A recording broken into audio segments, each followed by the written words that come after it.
bedroom? I don't know.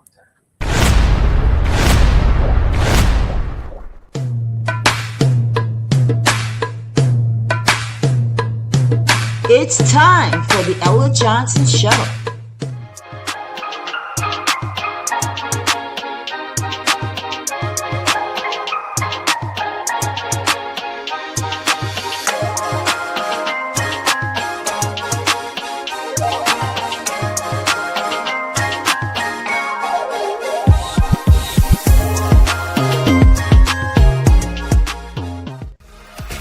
Thanks for tuning in to the Ella Johnson Show, where there are two sides to every story. Enjoy the broadcast.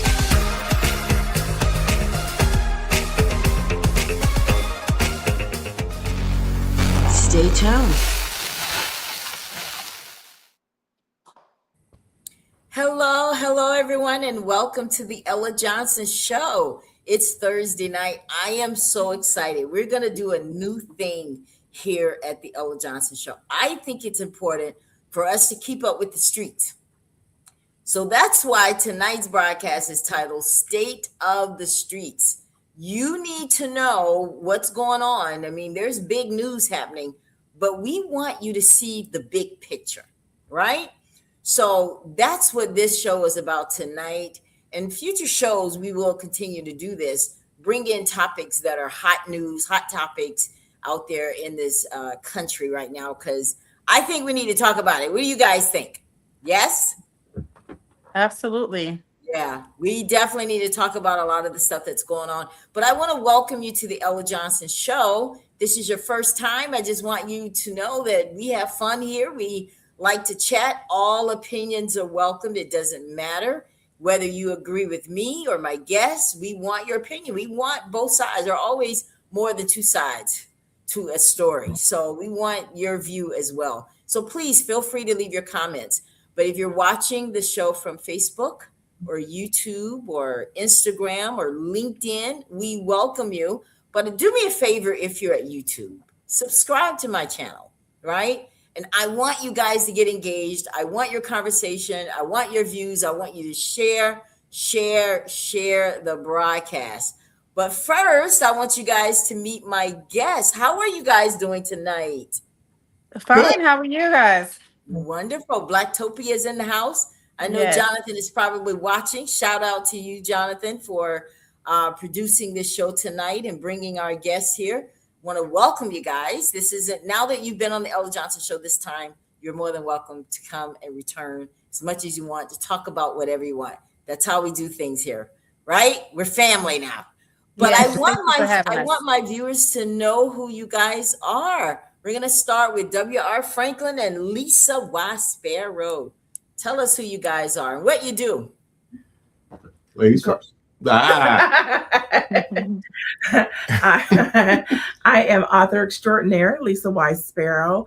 I am a writer, author of 2 books, and I have my first children's book coming out later this month. Welcome. Oh, that's nice. And I'm W.R. Franklin. I'm an author and screenwriter and all-around nice guy.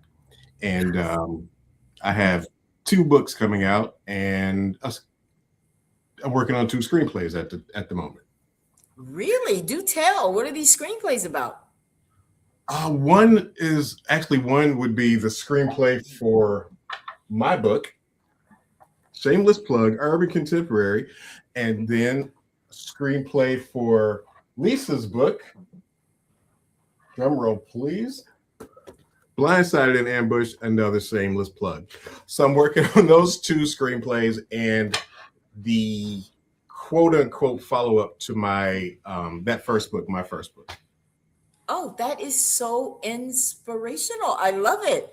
Like, listen, I have books and I tried taking them and creating a screenplay for it. A lot of work. So kudos to you. Thank and you. Lisa, and your books, tell us. And now you said this children's book is coming out. Yes. What's the title of it? I'm not going to say the title of it because it's not copyrighted yet. But Okay. It's based on, I never talk about my work until it's copyrighted, but it's based on a conversation between me and my grandmother. So I'm really excited about it. and it's just something that is kind of cute and quirky that I think some little children will like.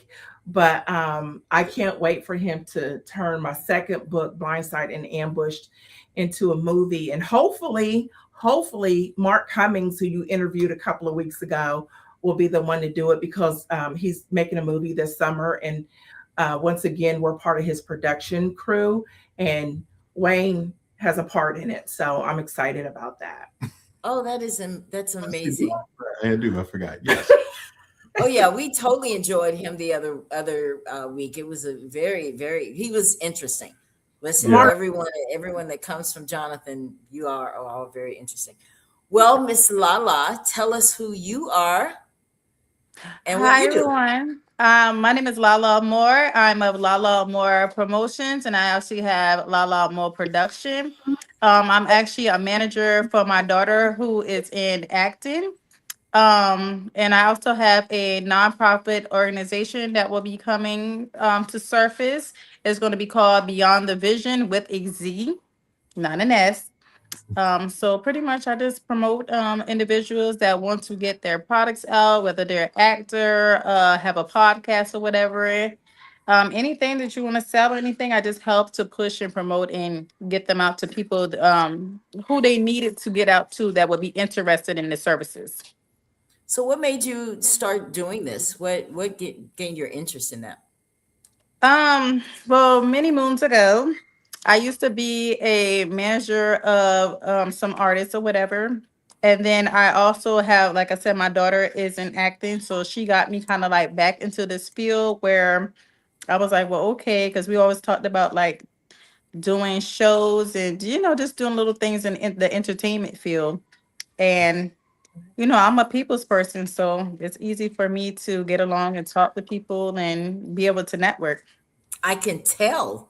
Well, good luck to you on that. I want you guys to feel comfortable that anytime you want to come back to the Ella Johnson Show, and once those movies are out, maybe we can have some kind of screening or something and talk to you guys and the actors all at the same time. I'm looking forward to it. Yeah. Well, welcome to the front lines tonight, everybody. Tonight, we're cutting through the noise and the clout chasing to talk about the great betrayal, the state of the streets, what's going on. Now, while the world is watching 50 Cent turn petty trolling into a multi-million-dollar war, you guys have seen it, we're looking at the real casualties in Monroe County, Alabama. It's my hometown. They've got 3 Black women facing decades in prison for what the defense calls neighborly help, while the state uses them as props for the MEGA Act. Okay, y'all need to stay tuned for that one. But when receipts don't lie, when a white lawmaker fakes his whole life to steal a seat, he gets a slap on the wrist. When it's the community in Frisco, well, they bring the hammer down. Now, speaking of hammers, we're exposing the bullseye tonight. I know you guys have heard it. It's very fresh, but we're going to talk about it. Jamal Bryant is out here taking a victory lap for a deal that Target says doesn't even exist. We got to talk about it. He's calling it progress. Now, the streets in Minneapolis are calling it a sellout. What do you think? Target didn't give back the DEI. They didn't apologize, and they didn't change the culture. They just found a leader willing to sign the surrender papers. I know it's a tough subject to have, but we got to talk about it. From the $4 gas prices because of the war in the Middle East to the inside jobs at the ballot box, the game is being played at the highest levels, and we're the ones paying the tab, right? So I'm your host, Ella Johnson. This is State of the Streets. So let's talk. All right, guys. Tight, but is right. It's tight, but is right. WR is tight, but is right. Listen, Yes, I know that one thing that's hard to talk about is politics and all of this, because it has brought families down. It's brought relationships. Everybody's just so icky when it comes to talking about it, because we don't want to offend. We have friends, we have family, and I get it.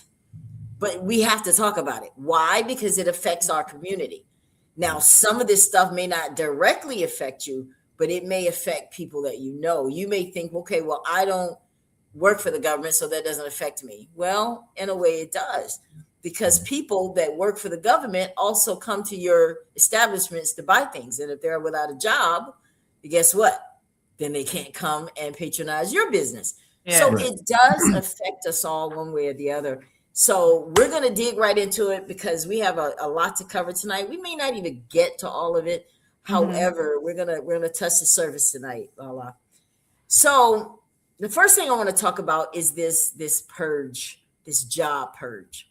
I don't know if you guys have heard about it, but there's this job purge. I want to share because I talk about Project 2025 all the time because it's real. So I want you guys to look at this. This is from the Project 2025. This is something that's in there. This statement right here is in there, and it's the leading cause for this job purge. The Department of Justice is not an independent agency. The next conservative president must ensure that the department's leadership is aligned with the president's agenda. So I want you guys to remember that. That's mandate for leadership. Yes. This is, remember, those of you that watch me regularly, you know that I said that in the Project 2025 tracker, if you want to see this stuff, you go into the tracker and it will list each of the agencies in the government. And underneath it, in the drop down, it's going to tell you exactly what their objectives are for that department. Now, this is one of them. So they want to get rid of all these jobs. This is what this job purge is about. Now, I'm not talking about stuff that's going to happen. I'm not talking about stuff that may happen. I am coming here tonight. We are coming here tonight to talk about things that are happening. Just 3 days ago, there's a final rule from the Office of Personnel Management. Okay. And this is what we call an at-will era. Do you guys, when I say at-will, do you guys know what I'm talking about? Yes. Yeah. It's not a good thing. No. Okay. Let me just tell everybody what at will means. Because most states are at will when it comes to employment. At will means that if you have this type of status, you are considered someone who can be fired at any time, for any reason, or for no reason. Right, guys? Yes. I need y'all to understand that. Because they're trying to color it so there are not a lot of lawsuits. Yes. Because when you're at will, you have limitations on how you can fight back. Yeah. Now, keep in mind, you still can't be discriminated against or any of that kind of stuff for race, color, religion, sex, all of that. You still can't. But we know where that's going also. That's another show. Yes.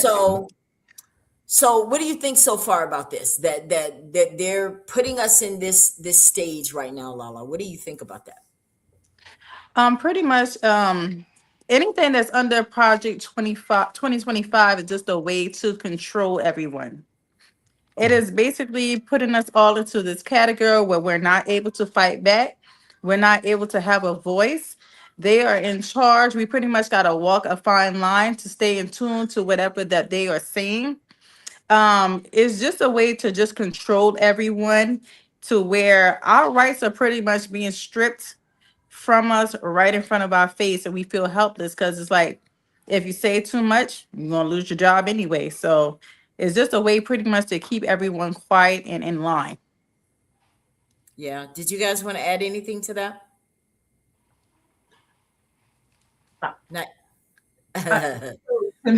So He's so kind. I'm telling you.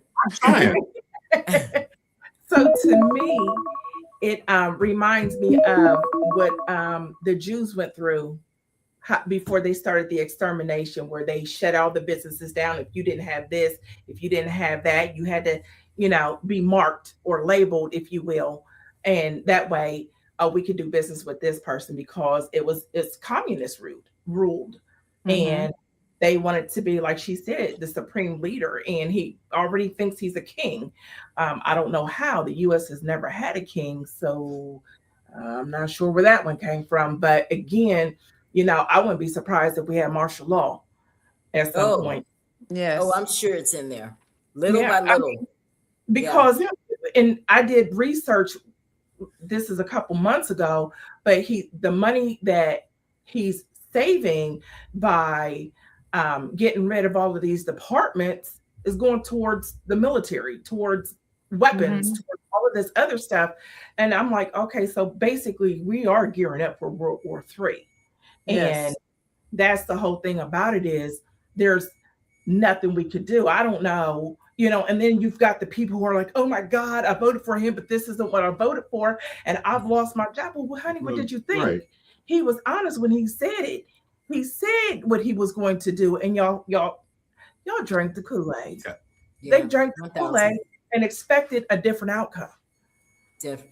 So let me tell y'all what this new final rule that it allows President Trump to do.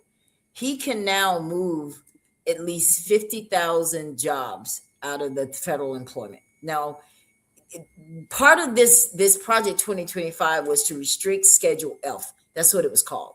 They now call it Schedule Policy Career. Guess it sounds better.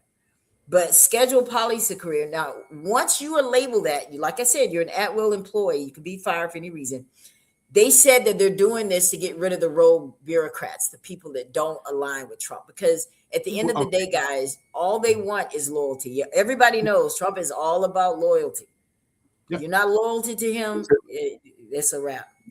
So in 2025, over 300,000 people, federal workers, left their jobs. Why is this important for us tonight? Do you know that the majority of the people in the workforce, the government, are Black folks? Yes. Yeah.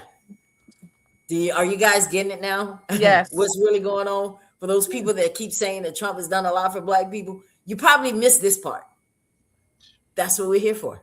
It's so you'll know what to say the next time somebody asks you, what has Trump done for Black people? Well, I'll tell you, he's cutting all your jobs. So that now you can't pay your mortgage. So that now you can't pay your car. Now you're considered out of that 92,000 unemployment number that they don't want to talk about, and they keep saying that the jobs are coming back. No, their job is to cut. Now, we talked about this during Black History about how they did this before with another president. They went in, I think it was, I'm not sure if it was Nixon. I can't remember now. My notes are all over the place, but I know that it has happened. This is nothing new. So, but the unions are fighting back, guys. Make no mistake about it. They are fighting back, and they're trying to get this, and they're going after Trump because he keeps bypassing Congress. Are you guys tired of hearing that Trump is always bypassing Congress and we don't do anything about it? Absolutely. I mean, what are they there for? That what are you guys doing in these seats that you're placed in? And you guys don't agree with everything that he does. So a lot of people actually don't agree with a lot of things that he does, but Trump really runs things like a dictator, because it's either his way or it's absolutely no way. Like that's just it.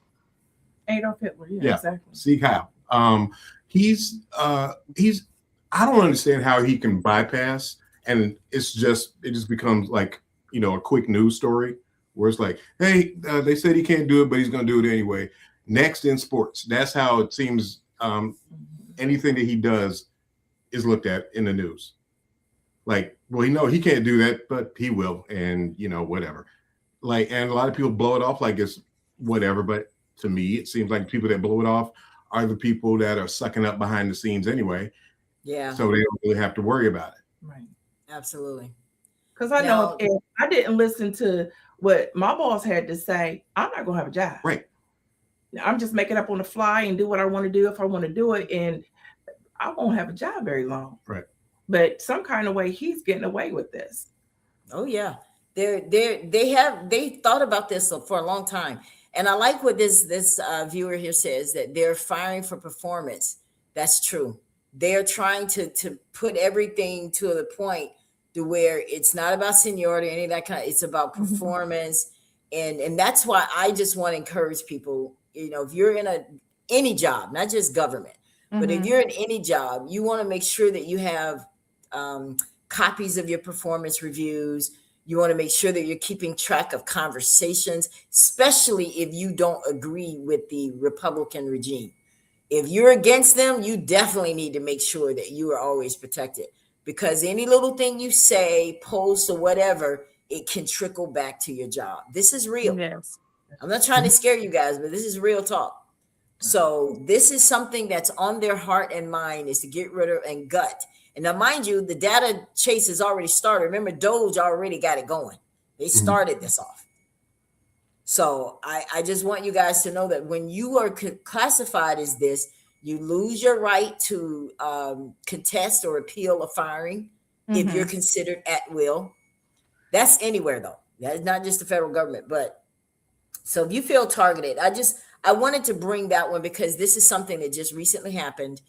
If you follow the Project 2025 tracker, you'll see that over half of it's already done. Yes. And see, this stuff has been slipping by us, and I'm not going to let it slip by you as long as I have a show and breath in my lung. I'm going to make sure you stay informed. You guys have to look at stuff for yourself as well, because it's in there. And when you see these policies just coming one after the next, we can't keep up. I'm telling you, it's coming from Project 2025. Yes, it definitely is. It's like Communist Manifesto. 2025 is like the Communist Manifesto. Like, here's what we're going to do. Read it if you want to, but this, we're telling you right now, this is what's going to happen. And then people, when it happens, they go, I can't believe that happened. If you paid attention at the beginning. They don't take the time to even look into anything. It's like, you guys already seen what Trump has done in a little bit of time of office that he was in the first time. He showed you who he was then. What more did this man need to do for you to believe that he was going to do everything that he talked about? Why do you even think he's going to war at this point? He knows you cannot even vote while war is going on. He has everything lined up so it can benefit him. He don't care. He don't even care if you're white or anything. He cares about him. Yeah. Just like the same people that wanted to vote for him, and then ISIS came and kicked them out of the country. What did you expect? He already said he don't like your kind, but yet you still sat up there and voted for him because what? The amount of money that you made? Right. He don't care about none of that. No. Trump is pleasing his donors. Believe that.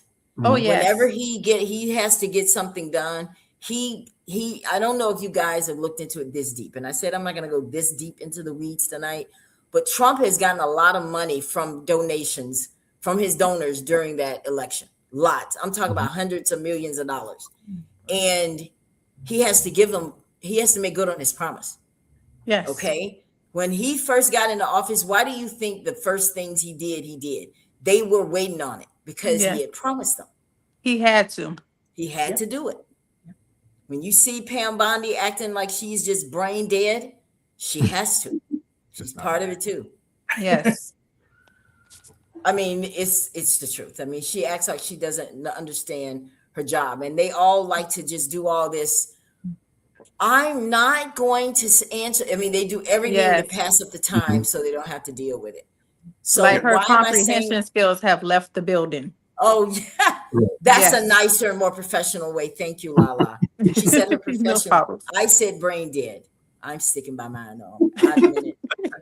So, but I mean, but why we're saying all this, guys, is because we know that an election is coming up. Everything that I'm talking about, all of my shows from here until November will somehow be surrounding that type of thing, because we need to shake up your minds to just start thinking. Stop just taking everybody at their word. See, on this show, we can talk about the real skinny of the story. You're going to hear whitewatered on Fox. You're going to hear whitewashed on CNN because they have to appease networks. Everybody still got to get paid. Okay. So they're going to say what they need to say just to skate by it. But you need to start getting involved with this stuff for yourself. And I know you may not have ever wanted to talk about politics, but you have to. Just like what WR said, you look up one day and you're like, oh my goodness, what's going on? Yes.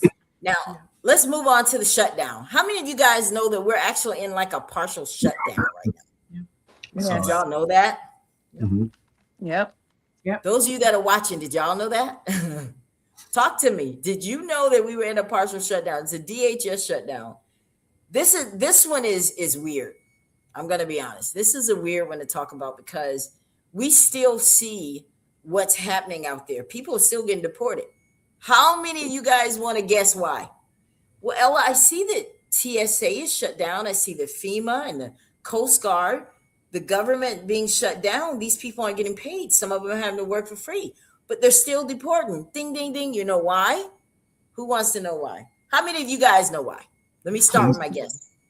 Ooh, that's- Sorry, that wasn't nice, was it? Cleansing? It's Yeah. because when they got approved for the big beautiful bill, there was $140 billion wrapped up in that to take care of DHS and all these border deportation, all that stuff. It was already in there. That's why they needed that big beautiful bill, because they knew the day would come where there was going to be a shutdown and they didn't want to stop. Mhm. So the Dems are reaching for straws right now, really, because they're like, look, we're going to try to hold them to the fire by holding the shutdown, but you didn't hold them completely. If you really wanted to hold them, we should have never agreed to the big beautiful bill. Exactly. Right. That's what really hurt. And they knew it. So we agreed to the big beautiful bill. So $140 billion, and this is something that Jasmine is speaking against as well. But they now have access. Now what's going on? Why is it not stopping it? All right. I want you guys to listen to this. This is straight out of Project 2025. They are going to rescind all memos that protect schools, hospital, churches, ICE raids. What? See, you guys see when you see these churches and ICE raids and hospitals and all this stuff, this is also one of the things that the Dems are saying, we don't want this. They are trying to hold. Let me switch gears. I want to tell you guys, what is it that the Dems they want? Y'all want to hear that, right? Y'all want to hear that. Those of you that are watching, y'all want to hear that. What is it that the Dems want in this thing, and why they're forcing the hand of the Republicans? They want them to. They want the force. Okay, let me back up, because I want to make sure y'all get this. What they're trying to do with Project 2025 is force states and cities, all right? They need the DMV and taxpayer databases. Why do they need that? See, the Dems are holding them to the fire because they're saying, we don't want to give this. Why do you think that the president's administration, Trump's administration, wants to get their hand on the DMV and taxpayer databases?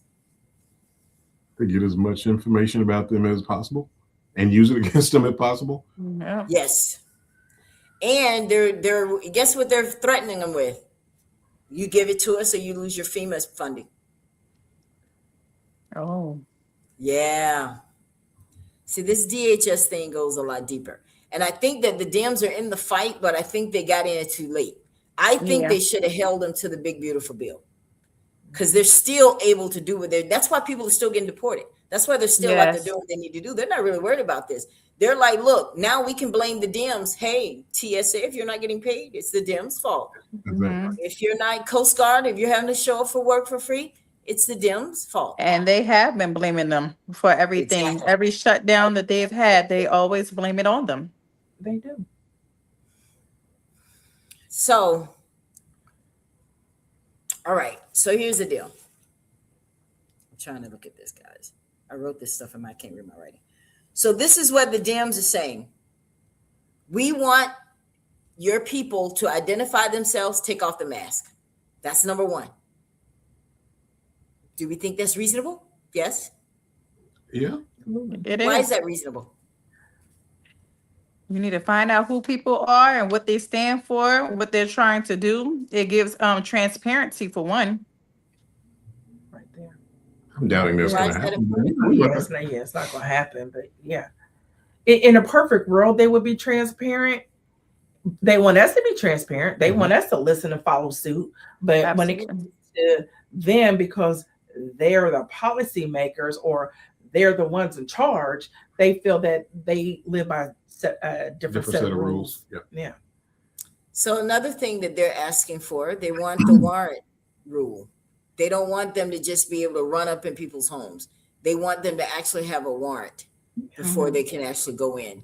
Now, How many people really understand why they are so dead set on getting people to that detention center and filling those beds? I'll give you one hint. Project Concentration. 2025. That's why they don't care about who it is. Right. We were sitting here because Trump, he fooled a lot of people. He never fooled me, but he fooled a lot of people and said, "Hey guys, I want to change this country. I want to have the best deportation, implementation, immigration policies you've ever seen." He didn't do it because he really is trying to get bad people out of the country. He's doing it because he owes his donors to fill those beds so they can make money off prisons and detention centers. Okay. See, Trump is not going to come out and tell you all that. He doesn't expect you to even know it. That's why you have to look for it and find it. He has an agenda. So when those people are going in there and they're just getting people, they already know who they're targeting. Well, Ella, how do they know where to go? Why are they just going in certain homes if they don't have warrants? They know. Well, let's see. Yeah, they know. Voter rolls. Voter rolls. Remember, Trump is trying to steal this. I don't care what nobody, I'm telling you right now, anybody that's watching me, I don't care what you say. I don't care what you think. I know Trump is trying to steal this election. He knows he is underwater. He knows he's not popular right now. He knows people are not feeling this stuff he's doing. He is scared. He has to produce all of this Project 2025, or it's going to start coming unraveled. So the only way he can do it, he's got to find a way to cheat. So when he's trying to get these voter rolls and all this, they're trying to purge people. If they're purging jobs, okay, getting people out of their work job, what do you think they're going to do for people that want to vote?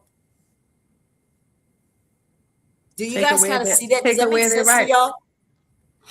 Well, he's trying. Make it more difficult for them to be able to vote. Yeah. Unless they're. I mean, I really feel like this era of this job purge and the Project 2025 really makes me think that he really did a lot of homework on just the Holocaust, alone. That's how it feels. The way how he's, getting people and deported them and everything. Like it feels more of that, just being a dictator. I know a lot of people like to say, "Oh, well, he's just a communist." No, he's a dictator. He's a Nazi. He's definitely the way it's always looked to me is like he was like, that Adolf Hitler was a great artist, and he had a lot of good points. That's how it looks to me. That's how it's looked to me from the beginning. And then the longer he's in office, the more he's like, I'm gonna try this one next, and it just people like accept it. And I'm like, do you remember Adolf with the mustache? He's doing the same thing. Yes, exactly the same thing. It's just that as time progresses, is the way that we do it evolves. Yeah. It's camouflaged somewhat, but it's the same thing. That's it.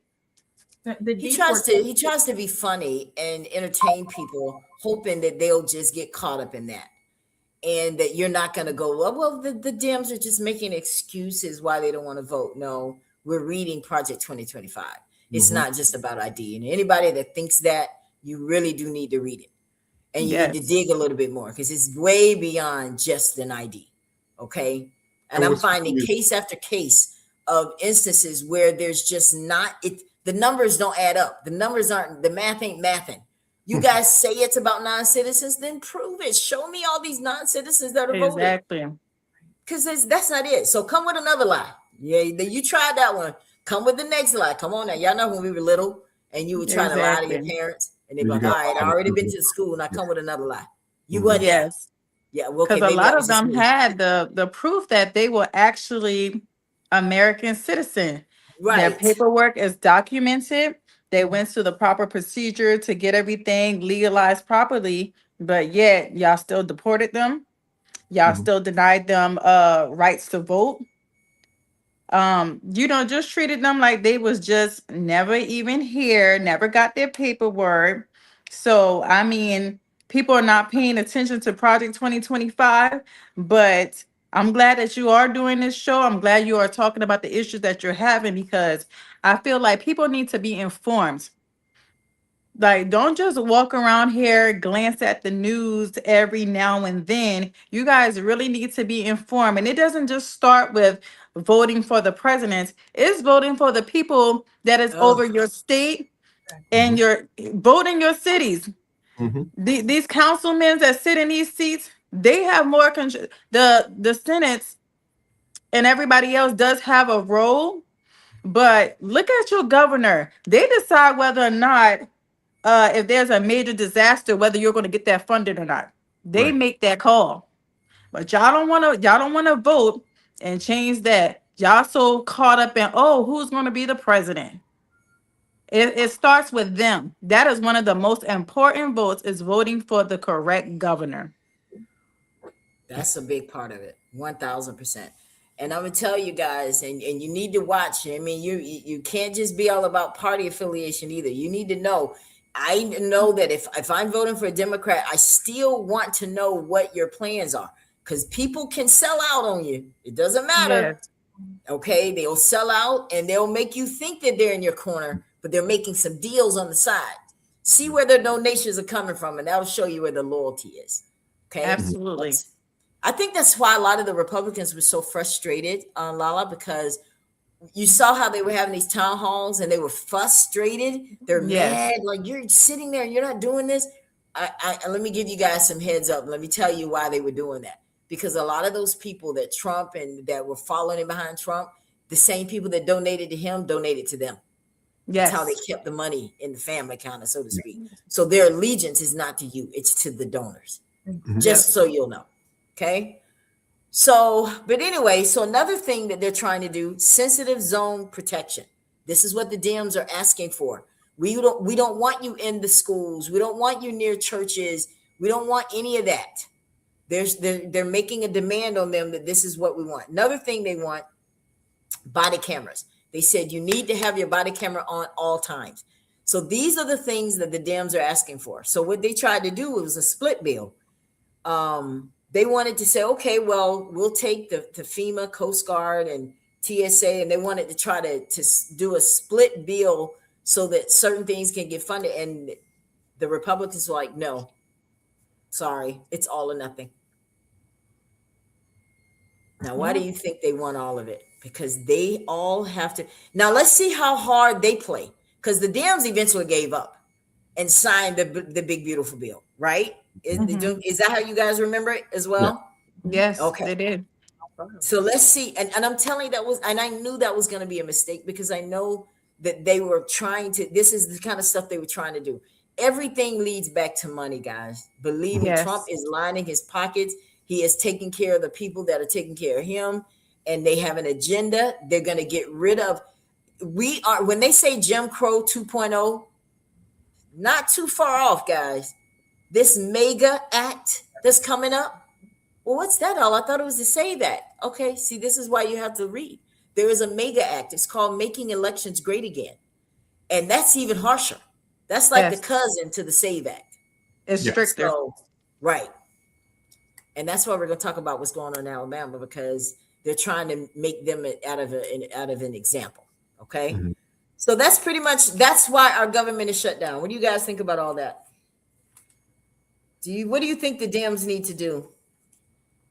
WR and Lisa, what do you think the Dems, what play, do you think they should stay on this and don't fold, or what do you think it's useless? I hate to be that guy. It doesn't seem like it's going to matter. It doesn't seem like, I mean, I could be wrong. I've been wrong once or twice before. I've seen, it just seems like the government or whoever is going to do whatever they want to do. And the Democrats can be like, well, we don't want you to. And it doesn't go past, we don't want you to.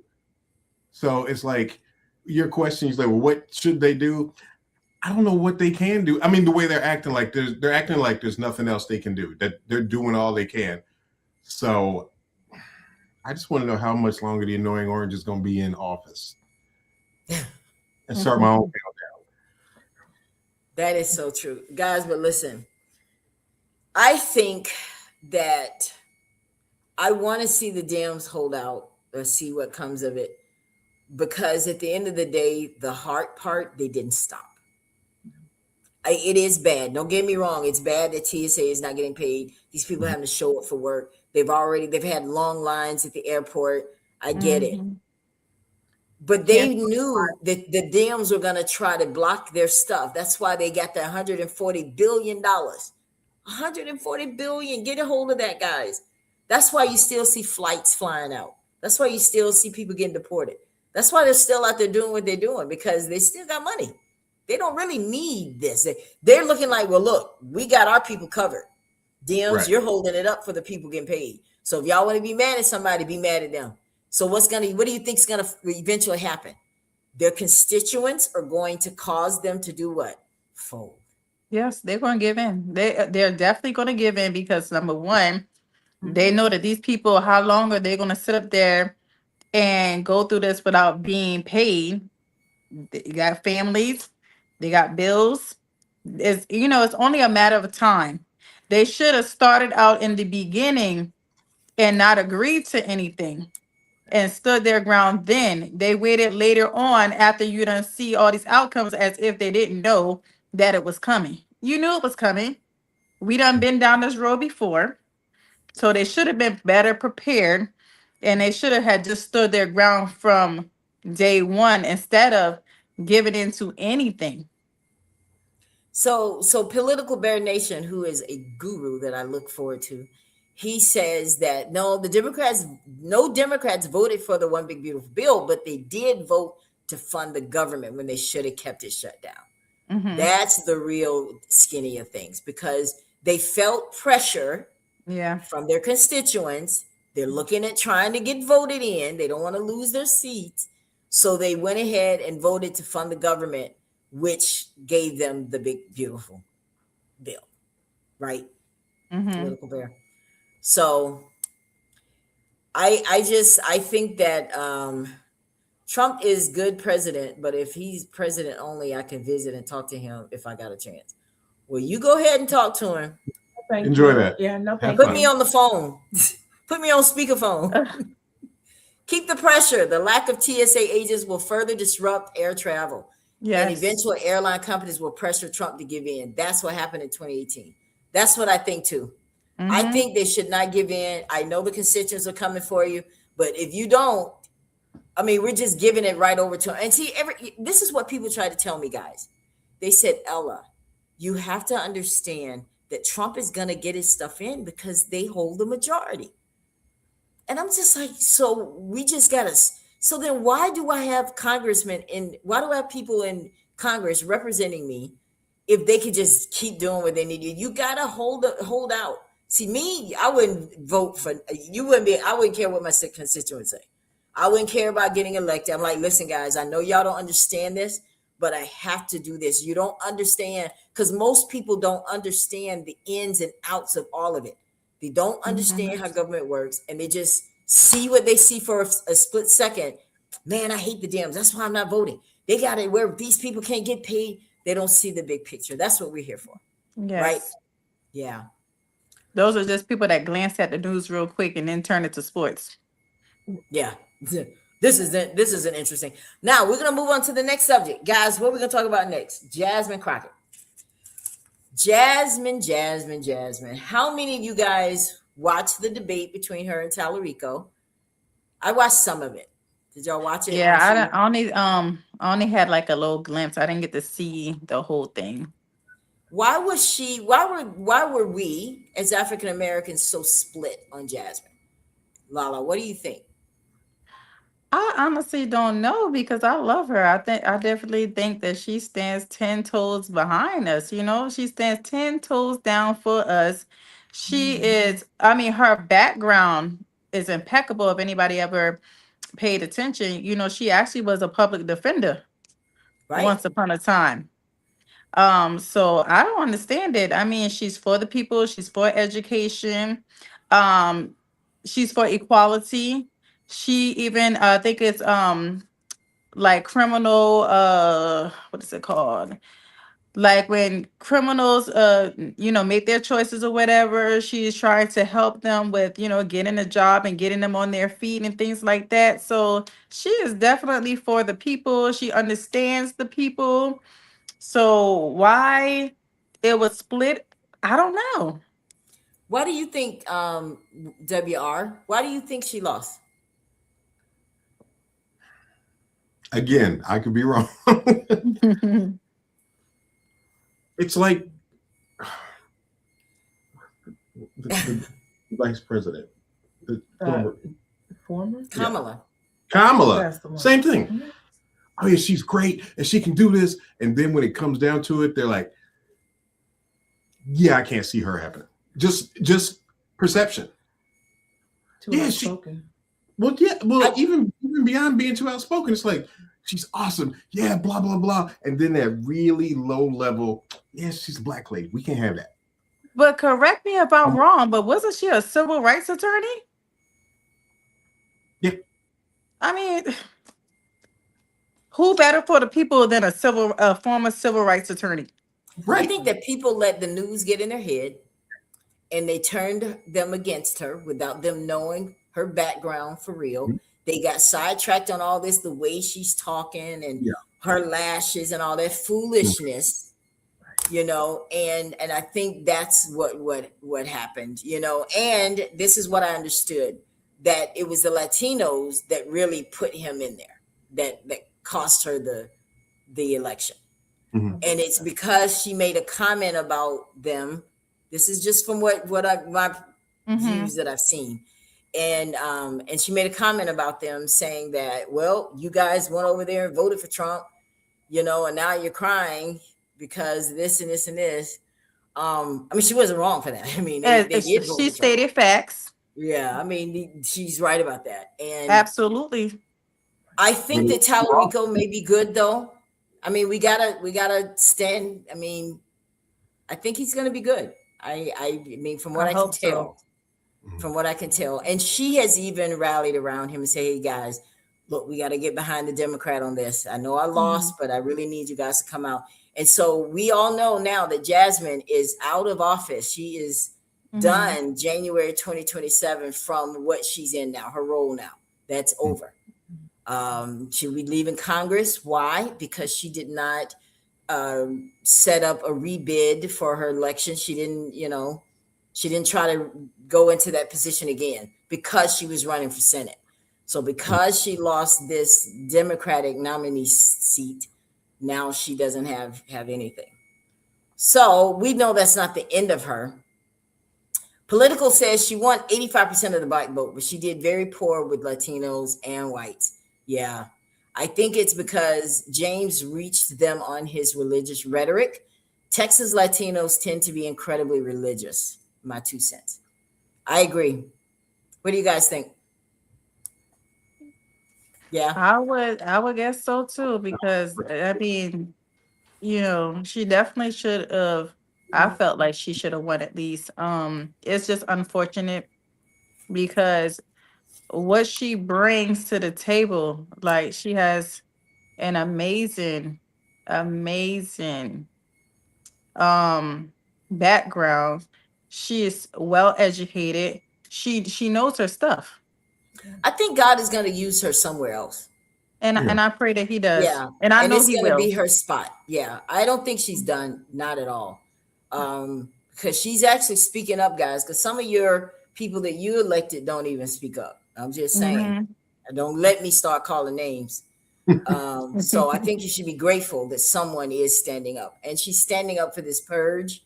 Right. She's all over that, because she's on the Doge committee, and that's where a lot of this foolishness started. So she's on that committee and she's speaking, but she needs the support, like for real. She needs the support. She's not leading us down a road I know people don't like to hear it because she keeps talking, but she's in there. She knows better than us. So I don't understand why it's so difficult for us to at least listen to what she has to say. She's in there. We're not in there. She is. So I want to move on. Let's talk about the 3 women from Monroe County, Alabama. Did you guys get a chance to look at that story? Yes? Yeah. I mean, I glanced at it, but fill me in. Please. Well, I mean, in Alabama right now, they are having they had an election over in Frisco City, Alabama, which is obviously in Monroe County. And the guy who lost decided to file a lawsuit because he felt like they cheated. And that's why he lost. He had been in there some time. People weren't happy with him, from what I understand, allegedly. And so he filed this lawsuit. So they started looking. And so what they came up with, there are 3 women that ended up getting charged for voter fraud. Yes. And so they were indicted for felony voter fraud. Here's the thing, guys. In Alabama, they got this SB1 law.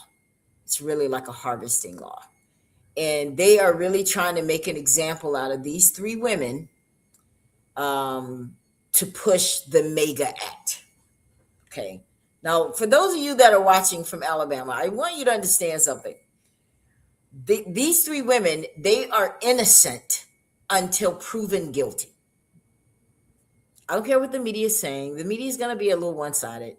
That's just how it is. Okay. Don't get all of what you need to know about this story from the news. Research yourself. Okay. Now, what I'm going to do tonight is attempt to tell you guys both sides of it. I want you to know what the defense is saying about this, and I want you to know what the prosecution side is saying about this. Okay. And they're going to try to use this as an example. Now, I want you to understand, I did a little more research as well. And I understand in Alabama, they want to try to make it seem like, you see, look at this. Okay, well, your president said that you want this new SAVE Act, because they're using this to say this is why we need more restrictions. Okay.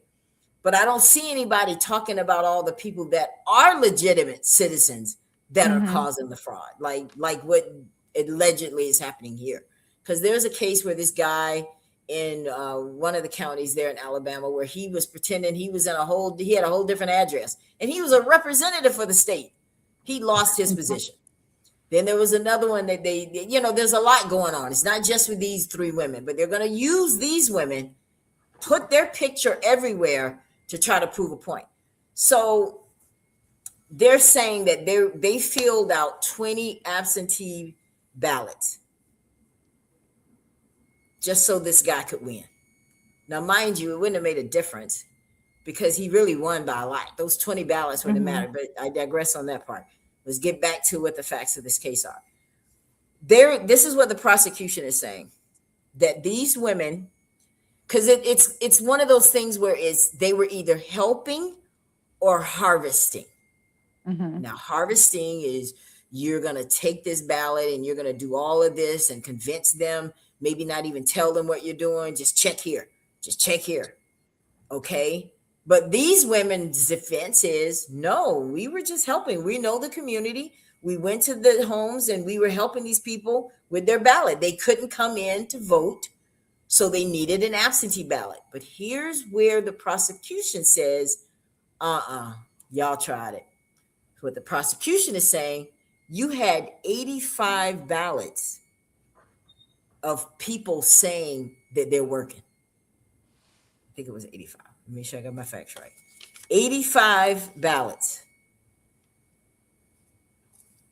Where what it means is that on that ballot, they said they couldn't come in. Because, in Alabama, you have to have a reason to fill out an absentee ballot. I think it's like that everywhere. Okay. And they said that their reason was because they couldn't work. That the poll is open during a time where they're working. So they needed this. They had a whole bunch of them that did it. That was the first red flag. And so that's what made them like, wait a minute. Now, here's what I see that the prosecution has, what's clearly their smoking gun, Lala, is they're saying, we actually have those ballots. We have every single one of them. And we can see that the handwriting is not that of the voter. But of one of the 3 women. Yeah. Okay. They're saying that we have the ballot in our hands. We're looking at it. This is the prosecution's case. I want to bring this out because this is my hometown area, and I know that there's a lot of buzz about it, but I want to bring it to you guys so that you have an informed decision on how you speak on this. You're not just saying that okay, they're going after these women for A, B, C, or D, and they could be. We don't know. Like I said, they're innocent until proven guilty. But here's another thing: for harvesting to be a felony, there has to be money exchanged. Mm-hmm. And nobody's saying, they're like, no, there was no money exchange. So they may be able to flip over that one. But they're looking at some years in prison if they're found guilty. And it's because of this strict SB 1 law in Alabama that was just implemented. And they're going to use these women as an example to implement the MEGA Act. Now, for those of you in Alabama, you probably heard that April 21st, they're going to do a re-election because of these charges against these women, and because of this idea that there was something illegal going on. The mayor, the state has said, okay, let's do a re-election. So what do you think is going to happen if the same guy wins? Do you think that's good for them, or you think that's bad for them, or it doesn't matter? I pretty much feel like they should leave it at the way that it is. If the guy was going to win, regardless of these 20 votes, or even 85 votes or whatever it was, why even go back to even change it if they was going to win anyway? What's the purpose? That's a good question. Jonathan is joining us tonight. I'm so glad, my friend. Hello there. Oh, yes, definitely. Thank you all. Blacktopia is in the house. Blacktopia was in the house before I showed up because everybody on this panel is in Blacktopia. That's right. Now, true that. Yes. Blacktopia is representing. I appreciate it. Lala Moore is also an admin as well. So yes. Oh, nice. I love it. Mm-hmm. So, Jonathan, tell everybody who you are before we keep going. Oh, yes. I'm Jonathan Coleman of the Media Blast PR, your public relations specialist #1. And as you know, Wayne W.R. Franklin and Lisa Y. Sparrow, they're two of my esteemed clients. So is Lala Moore of Lala Moore Promotions. And, Ella and I have worked in the past, but, we're going to figure something out. But in the meantime, I'm helping her with the show and I enjoy it. And so for anybody that needs more publicity for their brand, their product, their services, you can reach out to me. And although I stay busy, I have time to work with everybody. So let's keep me busy because I'm not. So have you been watching? Since we started? Tonight? On and off, because I actually had to help two other clients with another podcast, and then I got some phone calls, and I was trying to hurry up so I can get on. So I've been in and out, so I don't know everything. I want your feedback on the job purge. Did you at least hear some of that? That what's happening right now with the job purge is that this new law implemented from Project 2025 to get rid of like 50,000 jobs. They want to reclassify them as at-will employees. Yeah, we know what that means. When you're at will, that means that you could be fired for any reason, no reason. And that's how they want to do it. So that'll keep down all the lawsuits. Oh, yes. Oh, yes. Yeah, that's crazy because I know a lot of people who were fooled. They probably voted for Trump thinking, oh, well, he's got money, so he knows economics, and so he's going to help the country with his economic plan, and he's getting rid of jobs for people. So how's that helping the economy? That's going to stop the money flowing amongst everybody. But we already know how messed up Trump is. I don't like it. I don't agree with it. We need to keep our jobs so we can keep the economy going, because if nobody's working, how are we going to pay other people? Exactly. That's right. So let's just move ahead, because I want to make sure that we get talk about Target tonight. So tell me what you think about this one. This one touches home. These 3 women that were charged with felony voter fraud, because the state is saying, and this is something that even the city is not, that the state is pushing this one. Like they have a special prosecuting division that's handling this little bitty town of like 1,000 people, and they're making such a big deal out of it. But these women were arrested, and the state is saying that they took those ballots to these people's homes and basically filled it out for them. But these people are saying, no, we were just going to help because that's just what neighborly we've done. We've always done. These people know us. They trust us. So we went the extra mile and went to help. There's a fine line in helping and harvesting right now. That's what's going on in this case. And they're having a whole re-election April 21st because they're thinking that this guy who won, because think about it, the guy who lost is the one that complained. Of course. Yeah, he lost the election and he went and said, look, they cheated.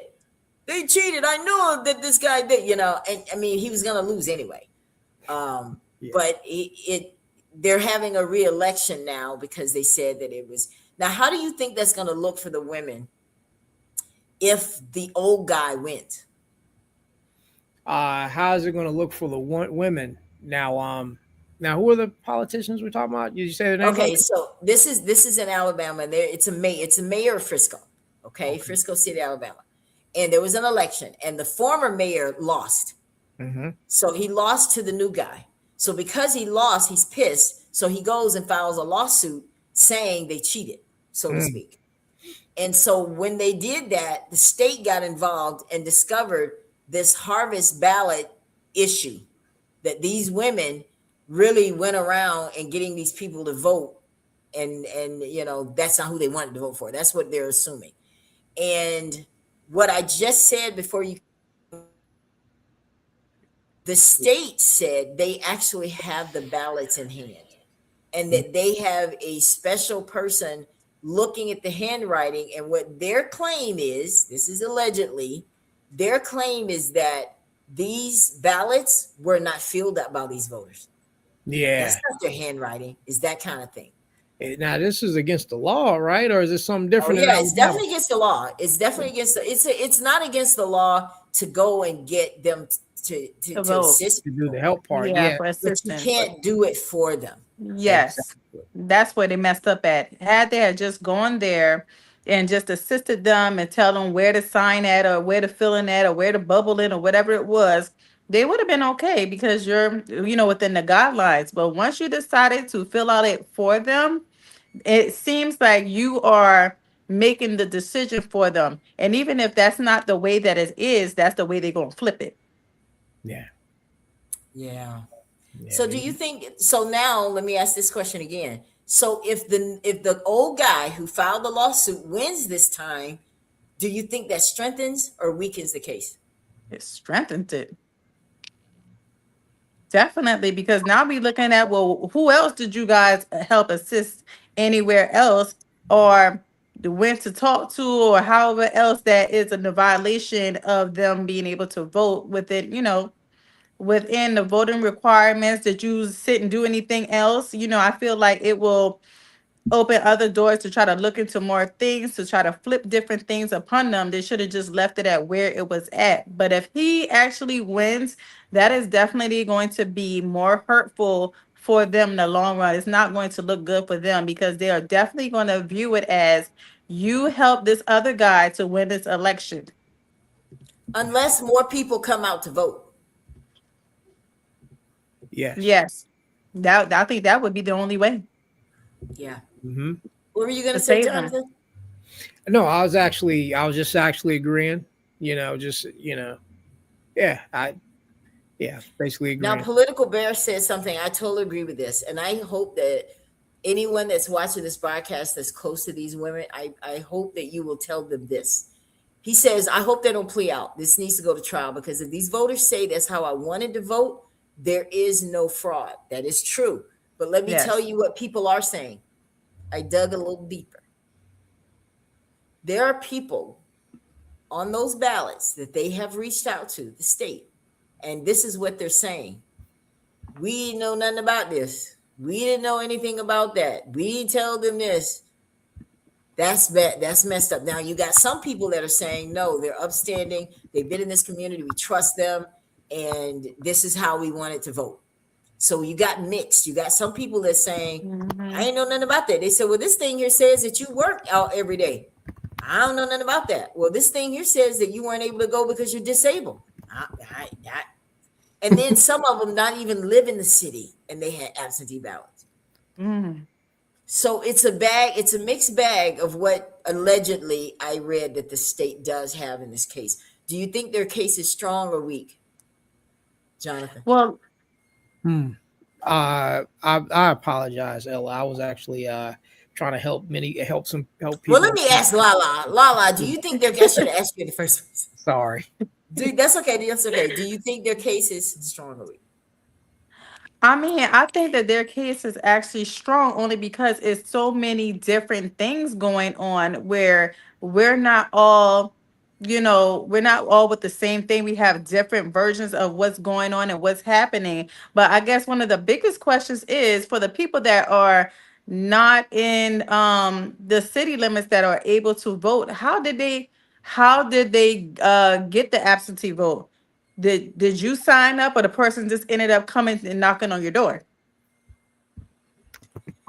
The Political Bear says what they did is something that was legal for decades. That's so true. It is true. People do assist with voting. I think there's a fine line because of this new law. That's what they're trying to catch them in. Oh, the law changed. Yes. You can't do that anymore.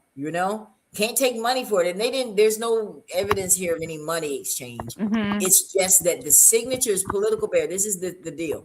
The signatures on the ballot, according to the prosecution, they're different than the voter's signature.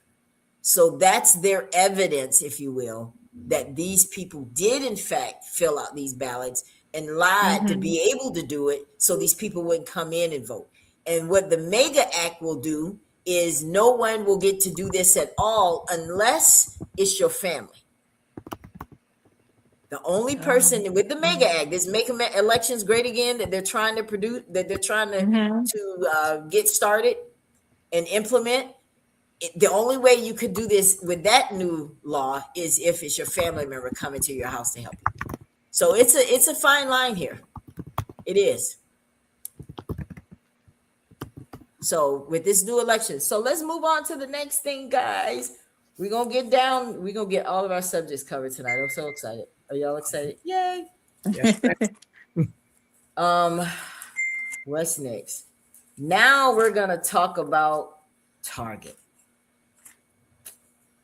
Oh yeah, let's talk about Target. Have you heard about the Target situation, Jonathan, today? There's always something going on with Target. We boycotting them. I don't shop at Target anymore at all. So not anymore. Yeah, I don't either. I definitely stop shopping there. Yeah. If I'm gonna support racists, it's gonna be at Amazon for now, because at least I can get some money back. But as far as Target, yeah, what they up to now? What they done did? Okay. Well, here's what the deal is tonight. I'm gonna show you guys this. All right. Because this is one of those where it's like, Jamal Bryant says the boycott against Target has ended after the company committed $2 billion in investments in Black communities and an additional $100 million for grassroots organizations. Bryant called the campaign a major victory and said the remaining goal is securing future investment in Black-owned banks. Lots of division on this one. I know I threw this one in at the last minute because I just saw it and I was like, no, we got to talk about this one. Now, first of all, for those of you that don't know and you're like, well, what is the deal? I like to start from the beginning because I think people need to be able to make a decision if you know, okay, what started this? Well, y'all remember when Trump got into office and all these companies were taking DEI out of their initiatives. Walmart was one of them. I don't know how we kind of forgot about them. I really don't know. I mean, Walmart gets away with so much, but anyway, Target was one that was part of that. So we came up. There was this bright idea: boycott Target. Now, later on into it, Jamal Bryant jumps in because what I'm reading now, there's a lot of division with this case now, guys, because the people who say they initially started this, they're pissed because they're there in Minnesota where Target is their corporate headquarters. Yes. They're the ones that's still suffering. So when they saw this and that he says it ended, now guess what everybody's saying? Who told him he was leading us in this? Who made him the head? You know how we do. Who Yeah. made him the head? He's not the head of this. How you gonna just end it? So based on what I've said so far, what do you think about the boycott in the first place, Lala? I believe that the boycott was something that was much needed. Number one, they forget about the power of the black dollar.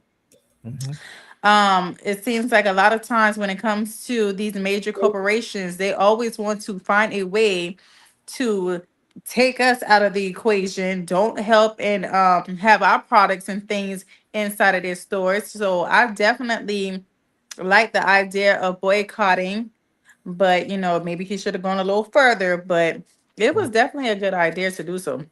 Oh yeah. So how do we decide who to do it for? Why do we? Because it's almost like we, instead of being proactive, we're very reactive. Yeah. Like we wait for something to happen and then we stop. Or we wait for this to happen and then we stop. Right? So that's reactive to me. And I think that let's take the last time another famous boycott that happened. Why it was so successful. We all know which one I'm talking about. The Montgomery Boys boycott. You guys all know about that, right? Yes. It was very successful. It gave us a Civil Rights Act where it led to it. I think Bloody Sunday led to it also. But this was actually one of the factors. Why do you think we were able to get legislation out of the boycott? I believe it impacted them more than the I stuff. can't hear Jonathan either. Can you hello? I think it's because that it impacted them more. Like they took a bigger hit then than they are now. Because nowadays people say we're gonna boycott, and it's got these stupid stipulations to them, like, oh, we're just not gonna shop on Fridays. But that's not putting a dent in their pockets. Or even if we stop going to these places altogether, there's still black people that still shop there or still shop at these places. So they don't feel the impact of the loss. I think that's why they're not as successful. That's one of the reasons why they're not successful, I believe. If we're gonna do this, we can't make this like a special thing. It can't be like a diet. It has to be a lifestyle. We have to say we're not shopping there at all. Not on Friday, not on Christmas, not on no days. When they disrespect us, we need to pull our money out and keep it out.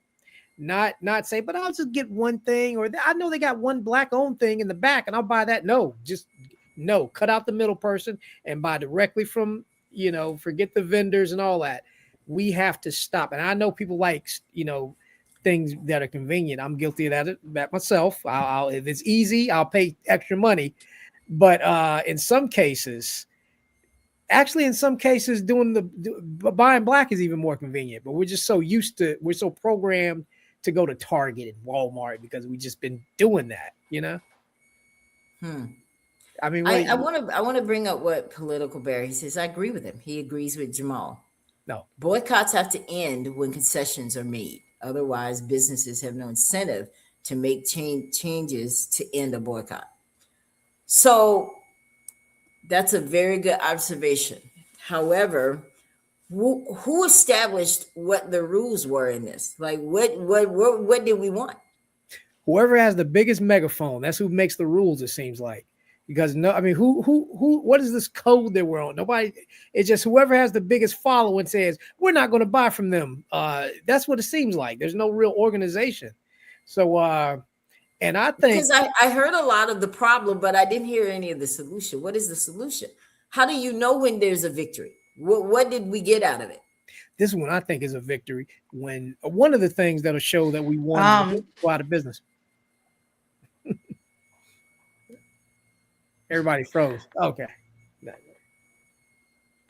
The only thing that I know that they were saying that I guess one of the victories, because he said that he got 3 out of the 4, which I still don't know what is the 3 out of 4 things that he was saying that he actually got that they were asking for. I'm trying to still figure those things out. But the only thing that I know that he has was something that you mentioned before is they have the $2 billion committed to spend with black businesses. That was pretty much all that I do know. So what I researched and found is that was something that was old. Like that was a thing that they pledged after George Floyd, and they're almost done paying that off. So they're trying to make it seem like it's progress now. Here's the thing. The DEI initiative, they didn't change that. That's why we got into this in the first place, right? Mm-hmm. We got into this in the first place because they didn't want to do any training to their employees about basically how to treat Black folks. They took all of that stuff out. They took the DEI out. They didn't want nothing to do with trying to appease Black folks in their initiatives. Okay? And guess what? They still don't have it. And they have not agreed to do it. So I'm still trying to see where the victory is. I want to be with you, bro, but I'm trying to see what because there are a lot of people saying, I still don't care. I'm not shopping at them. I'm not going to Target. Man. So guess what Target is going to do when they see, well, listen, Jamal, your people are pretty divided. Our numbers didn't really go up. So deal's off. Because I guess they think he's going to be able to turn us on and turn us off just because he said so. Do you think he has that kind of power to be able to say, okay, Black folks, we can start shopping again. Go ahead, go shop, and then we'll do it. Do you think that's where we are? I don't know why he's able to do that. Why? Who made him the mouthpiece for this? Who said him? He grabbed the ball. I mean, anybody could have done it, I assume. But here's the thing, somebody already was. Mm-hmm. And that's why they're a little pissed because they're like, wait a minute, bro. We were already doing this. You came in 40 minutes into it and making it seem like this is all about something you did. No, we were already doing this. This hadn't benefited us. We're here on the ground in Minnesota, and you're now ending it. We'll get a vote. Like you just say it's over, it is over. Because I think that one of the biggest things is being able to be figured out. I think that when people can figure you out, they know how to get you. Mm-hmm. I think that's bad. Yes. You need to be the kind of negotiator that they don't know where you're coming from.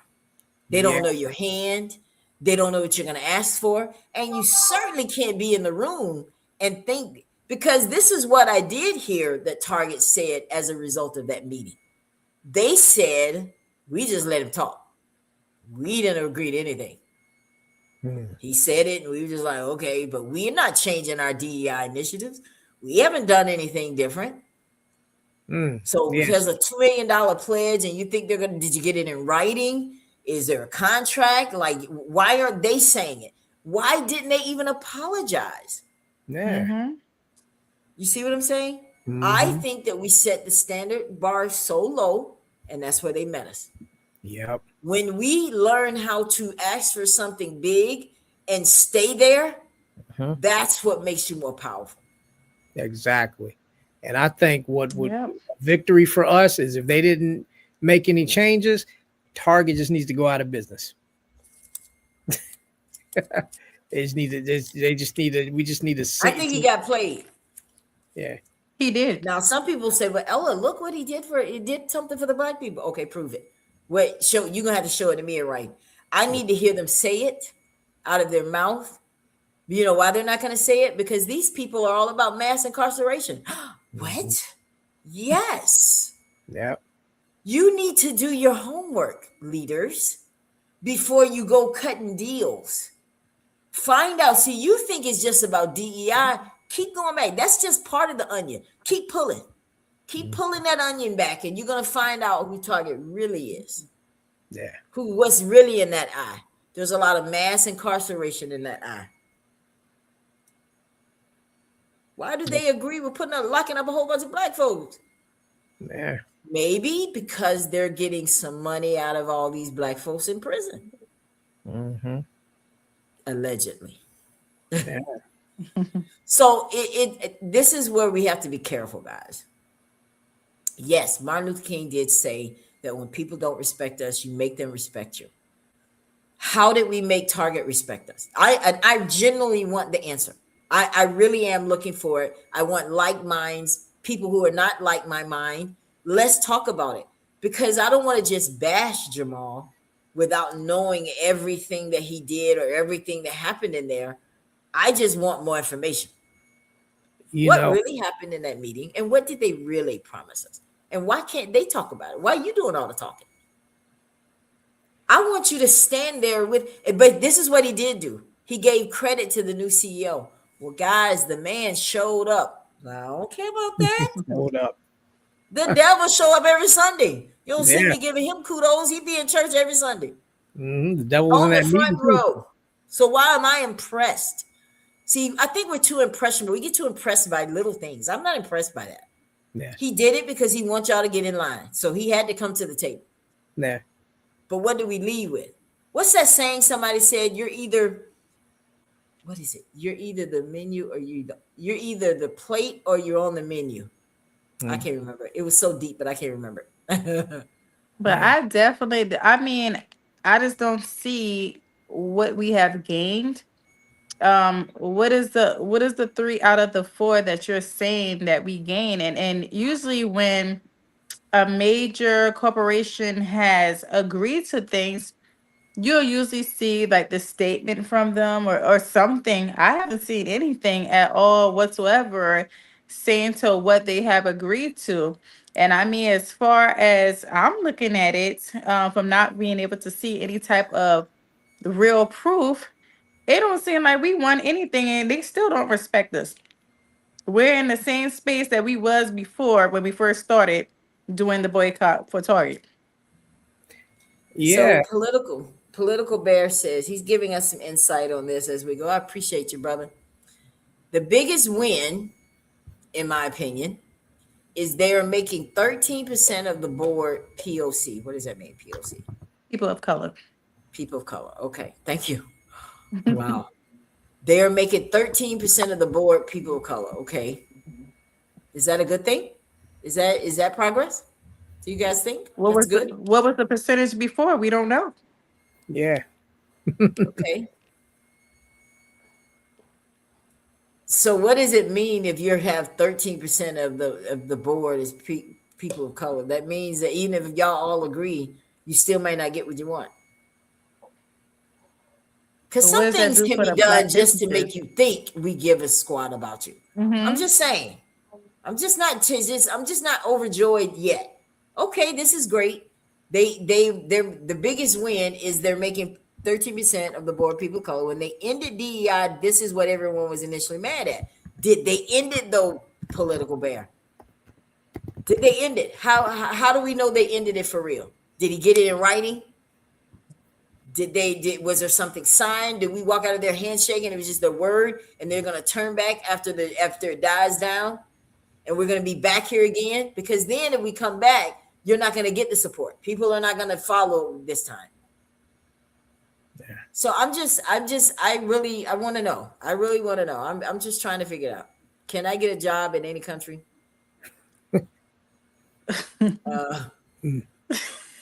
Okay, that's Yes. from my understanding, it was 0 before. Okay. Hmm. So he's saying that before there were no people of color on the board. Now there's 13%. Okay. And they were DEI. But that's the thing. We wouldn't know. They were DEI. Yeah. For the record, people, when y'all talk about DEI, just know that white people got more benefit out of it than we did. I just had to say that. Thank you. Have a great night. Because I'm so over it with the DEI stuff. Like somebody should tell Trump, hey bro, check this out. You talking about your own people. They're the ones that got the benefit. You know how they have to put a note and go and talk to in his ear sometime? Somebody should have done that then when he said that. And also people of color could also be Indian people. It could be Asian people. It don't necessarily have to mean that there was black people hired. You know, he said POC. They didn't say black people. They ain't say FBAs. They ain't say African Americans. They said POC. Now that's true. And we know POCs can be anybody.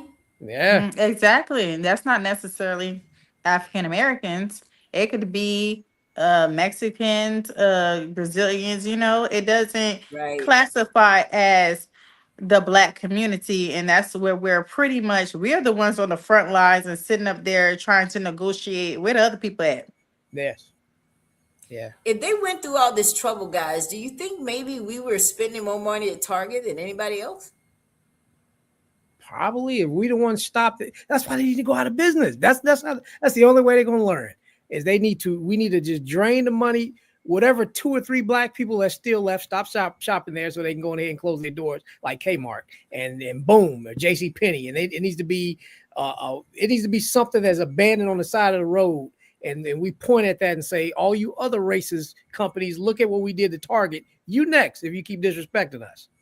That's how. So it's like a reverse psychology we need to put on them, because that's what y'all did to us with slavery. Mhm. You wanted to make an example and say, try it again. This was going to happen to you. Yeah. So it could be like a reverse kind of thing. I'm still not going to shop at Target. I know I'm not, and it has nothing to do with Jamal and what they're doing. I'm just not going to. That's my choice. And you know, and I was before I found out what they were, but Target's not the only one, guys. Exactly. We really want to go after companies that don't do right by us. I promise you, it's a long list. Yeah. It's I a don't long see- list. People You know, love I Walmart. think that black people are I think we're the best consumers. Wouldn't you say? Yeah. We Yes, shop I more mean, than anybody, I think. Now we need to start shopping. the each numbers other. definitely count. There's a reason why they started to try to somewhat pay attention to us. If we didn't matter, they wouldn't be trying to say anything, listen to us, or get upset because we weren't shopping. We do numbers. Mhm. And he's right. White women were the biggest beneficiaries of DEI. Thank you. Yeah. Okay, now we got that out of the way. Okay, can y'all stop talking about DEI, trying to make it seem like everything that black people did was a DEI and Charlie Kirk? And I just every time I think about the comment he made, well, Ella, you know, you're taking it out of context. That's not what he said it. Okay, if I see a black pilot, I'm gonna wonder if he's a DEI hire. What about a black pilot makes you think that? Yeah, and black people have to go through so much just to get those positions. They don't just show up because they're black. They got to get all kind of certifications. They got to actually, and a lot of these people, a lot of the black people who have those, who are pilots, people who are in the Air Force and stuff like that, they know what they're doing. You know, it's not somebody that just woke up one day and said, "I want to fly a plane." You know, I just think people are so ignorant, and it blows my mind how. I mean, these are leaders, guys. These are people that y'all got names on the street. I mean, we got Charlie Kirk streets and stuff. I think they're even trying to get tags or this. And you want me to, what am I supposed to feel when I see that? Tell me what I'm supposed to think. Am I supposed to think this is someone I can surely look up to? No. That's why you got to pick your leaders, man. Don't let people pick them for you. exactly. And yeah. And Charlie, So say again. I was going to say Charlie Kirk. Of course, he was killed by a white man. They still trying to find a way to blame that on black people. Right? Yes. They're like, well, he liked lefties. He was a lefty. Come on now. You know this boy was not a lefty. Mhm. It doesn't matter who killed him. It was wrong. Yeah. Okay?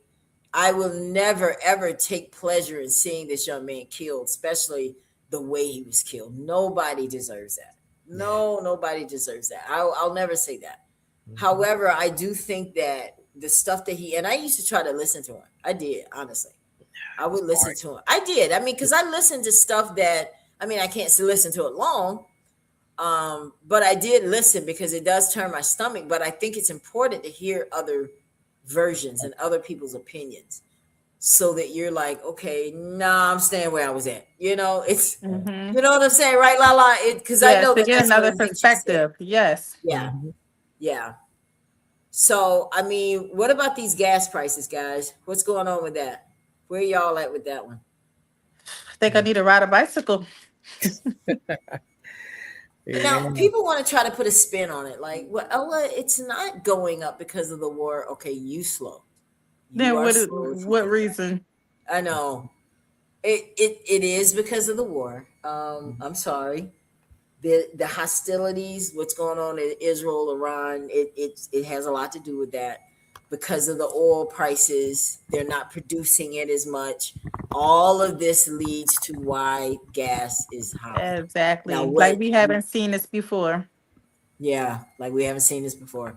Like it's like I don't know what it is where you guys are. Where are you, Lala? What state? I'm actually in South Carolina. And what are the gas prices like there? It's pretty high. It's not you know what's so bad? I don't even look at the gas prices anymore because I'm like, I gotta fill up my tank, you know. So That you're just like me. When I go to the gas, are you one of those kind of people like me who I'll get out, I don't even look at the price, I put the lever in the thing and walk off. yes, that's Yeah. me. And then I come back when it's over because I don't want to be stressing down the road for the next 20 minutes. I need to Yes. just go on and get my Cheetos and keep it moving. So, but yeah, it's they just bought up a whole bunch of stuff, hoping that this will cause them to bring the prices down. But it's going to take a week or so to see if that works. Yeah. So, but yeah, it's because of the war. What do you guys think about the war? I know that's one thing that's the elephant in the room. What do you think about this war? When you first found out that these strikes were going on, and you know, because everybody knows that Israel, Iran, that we know the stuff there. We know our America's relationship with Israel, and that not Yahoo, whatever his name is. What do you think about? First of all, do you think that these men are the men and women that died? Do you think they died for us, for the United States, or did they die for Israel? The whole thing about the war just is, first of all, we knew it was coming. Let's just keep that 100. We knew that was coming. I'm just in a space where I'm just acceptance of it is what it is at this point. And I hope that everybody that voted for Trump, I want you guys to suit up. And instead of y'all trying to put other people that didn't vote, because you know this was what it was leading to, I want them to go to war and leave everybody else alone. And that's the only thing I think of it. Okay, so basically you're saying, Ella, I think that anybody that voted for Trump, let them suit up. Go over Yes. there. Y'all believe in him so much. Yes. What are your thoughts, Jonathan, about the war?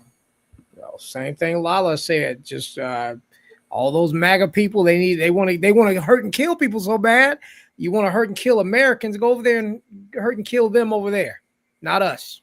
Now, you know what's strange to me, and I know political. I know you're going to say something political. I see your message here. I totally agree. He says Charlie Kirk was a white supremacist and makes me puke the Congress. I 1,000% agree with him. Yeah. But on this, now, you know, there was a report allegedly that Putin was helping them locate, I guess, some of America's hiding spots or something. And so when they asked Trump about it, he just was like, that's a stupid question.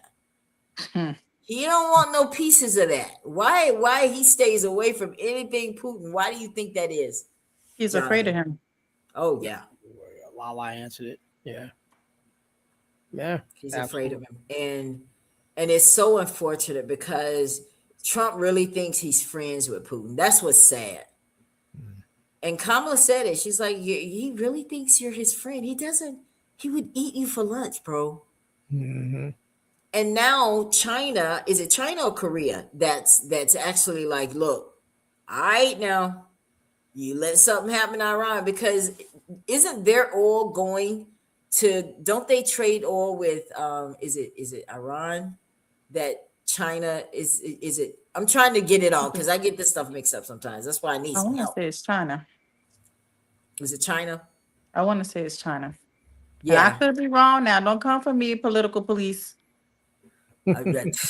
Yeah, political police don't come for me either, because we could be just backwards. But it does affect them. I know that it does affect them. What's happening in this war, and I don't think this is going to end anytime soon, guys. I don't see. This is just the beginning, and it's only Just the going to get beginning. worse from here. Yeah, China. China is helping Iran. They're also Absolutely. supplying Iran with intelligence. Okay. So there you go. China is helping Iran and they're supplying them with intelligence. Ooh. So it's like China wants Iran to beat Israel. They Yes. don't. Okay. So that's totally against us, Mm. right? Because But we knew that was okay. coming. So let me ask you guys this question. This is the obvious. Do you think we got into this war because of Israel? No. Why did we get into this war? What do you think?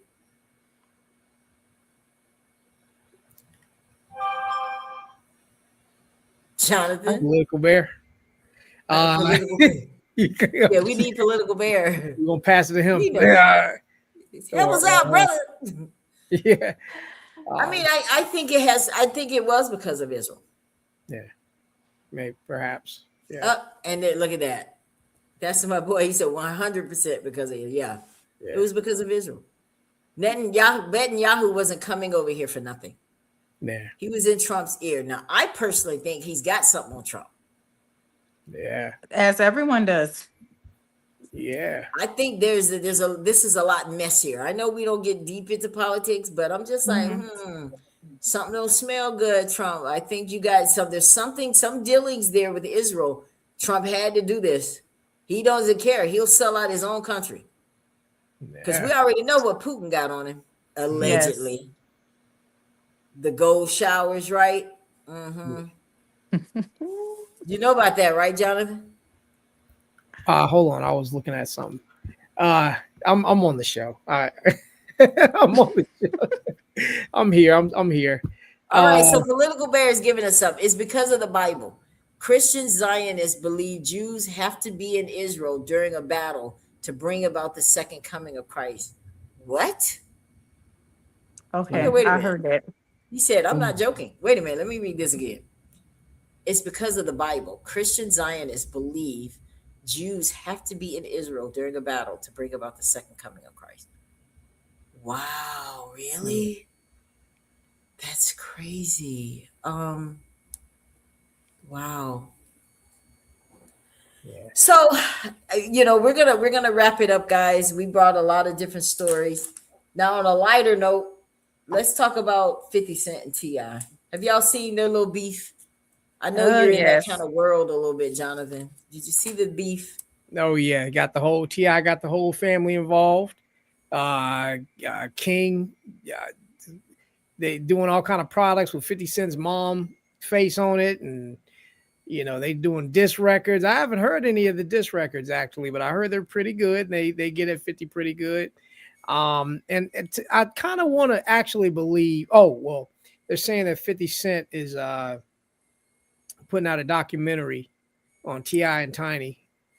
And but before I heard that news, which I think it is possible since he did one on P. Diddy, I believe that at first I thought this was just a joke, right? I thought this was like 50's in on it, T.I.'s family is in on it, and they're just probably this is leading to some type of ad revenue or some type of bag.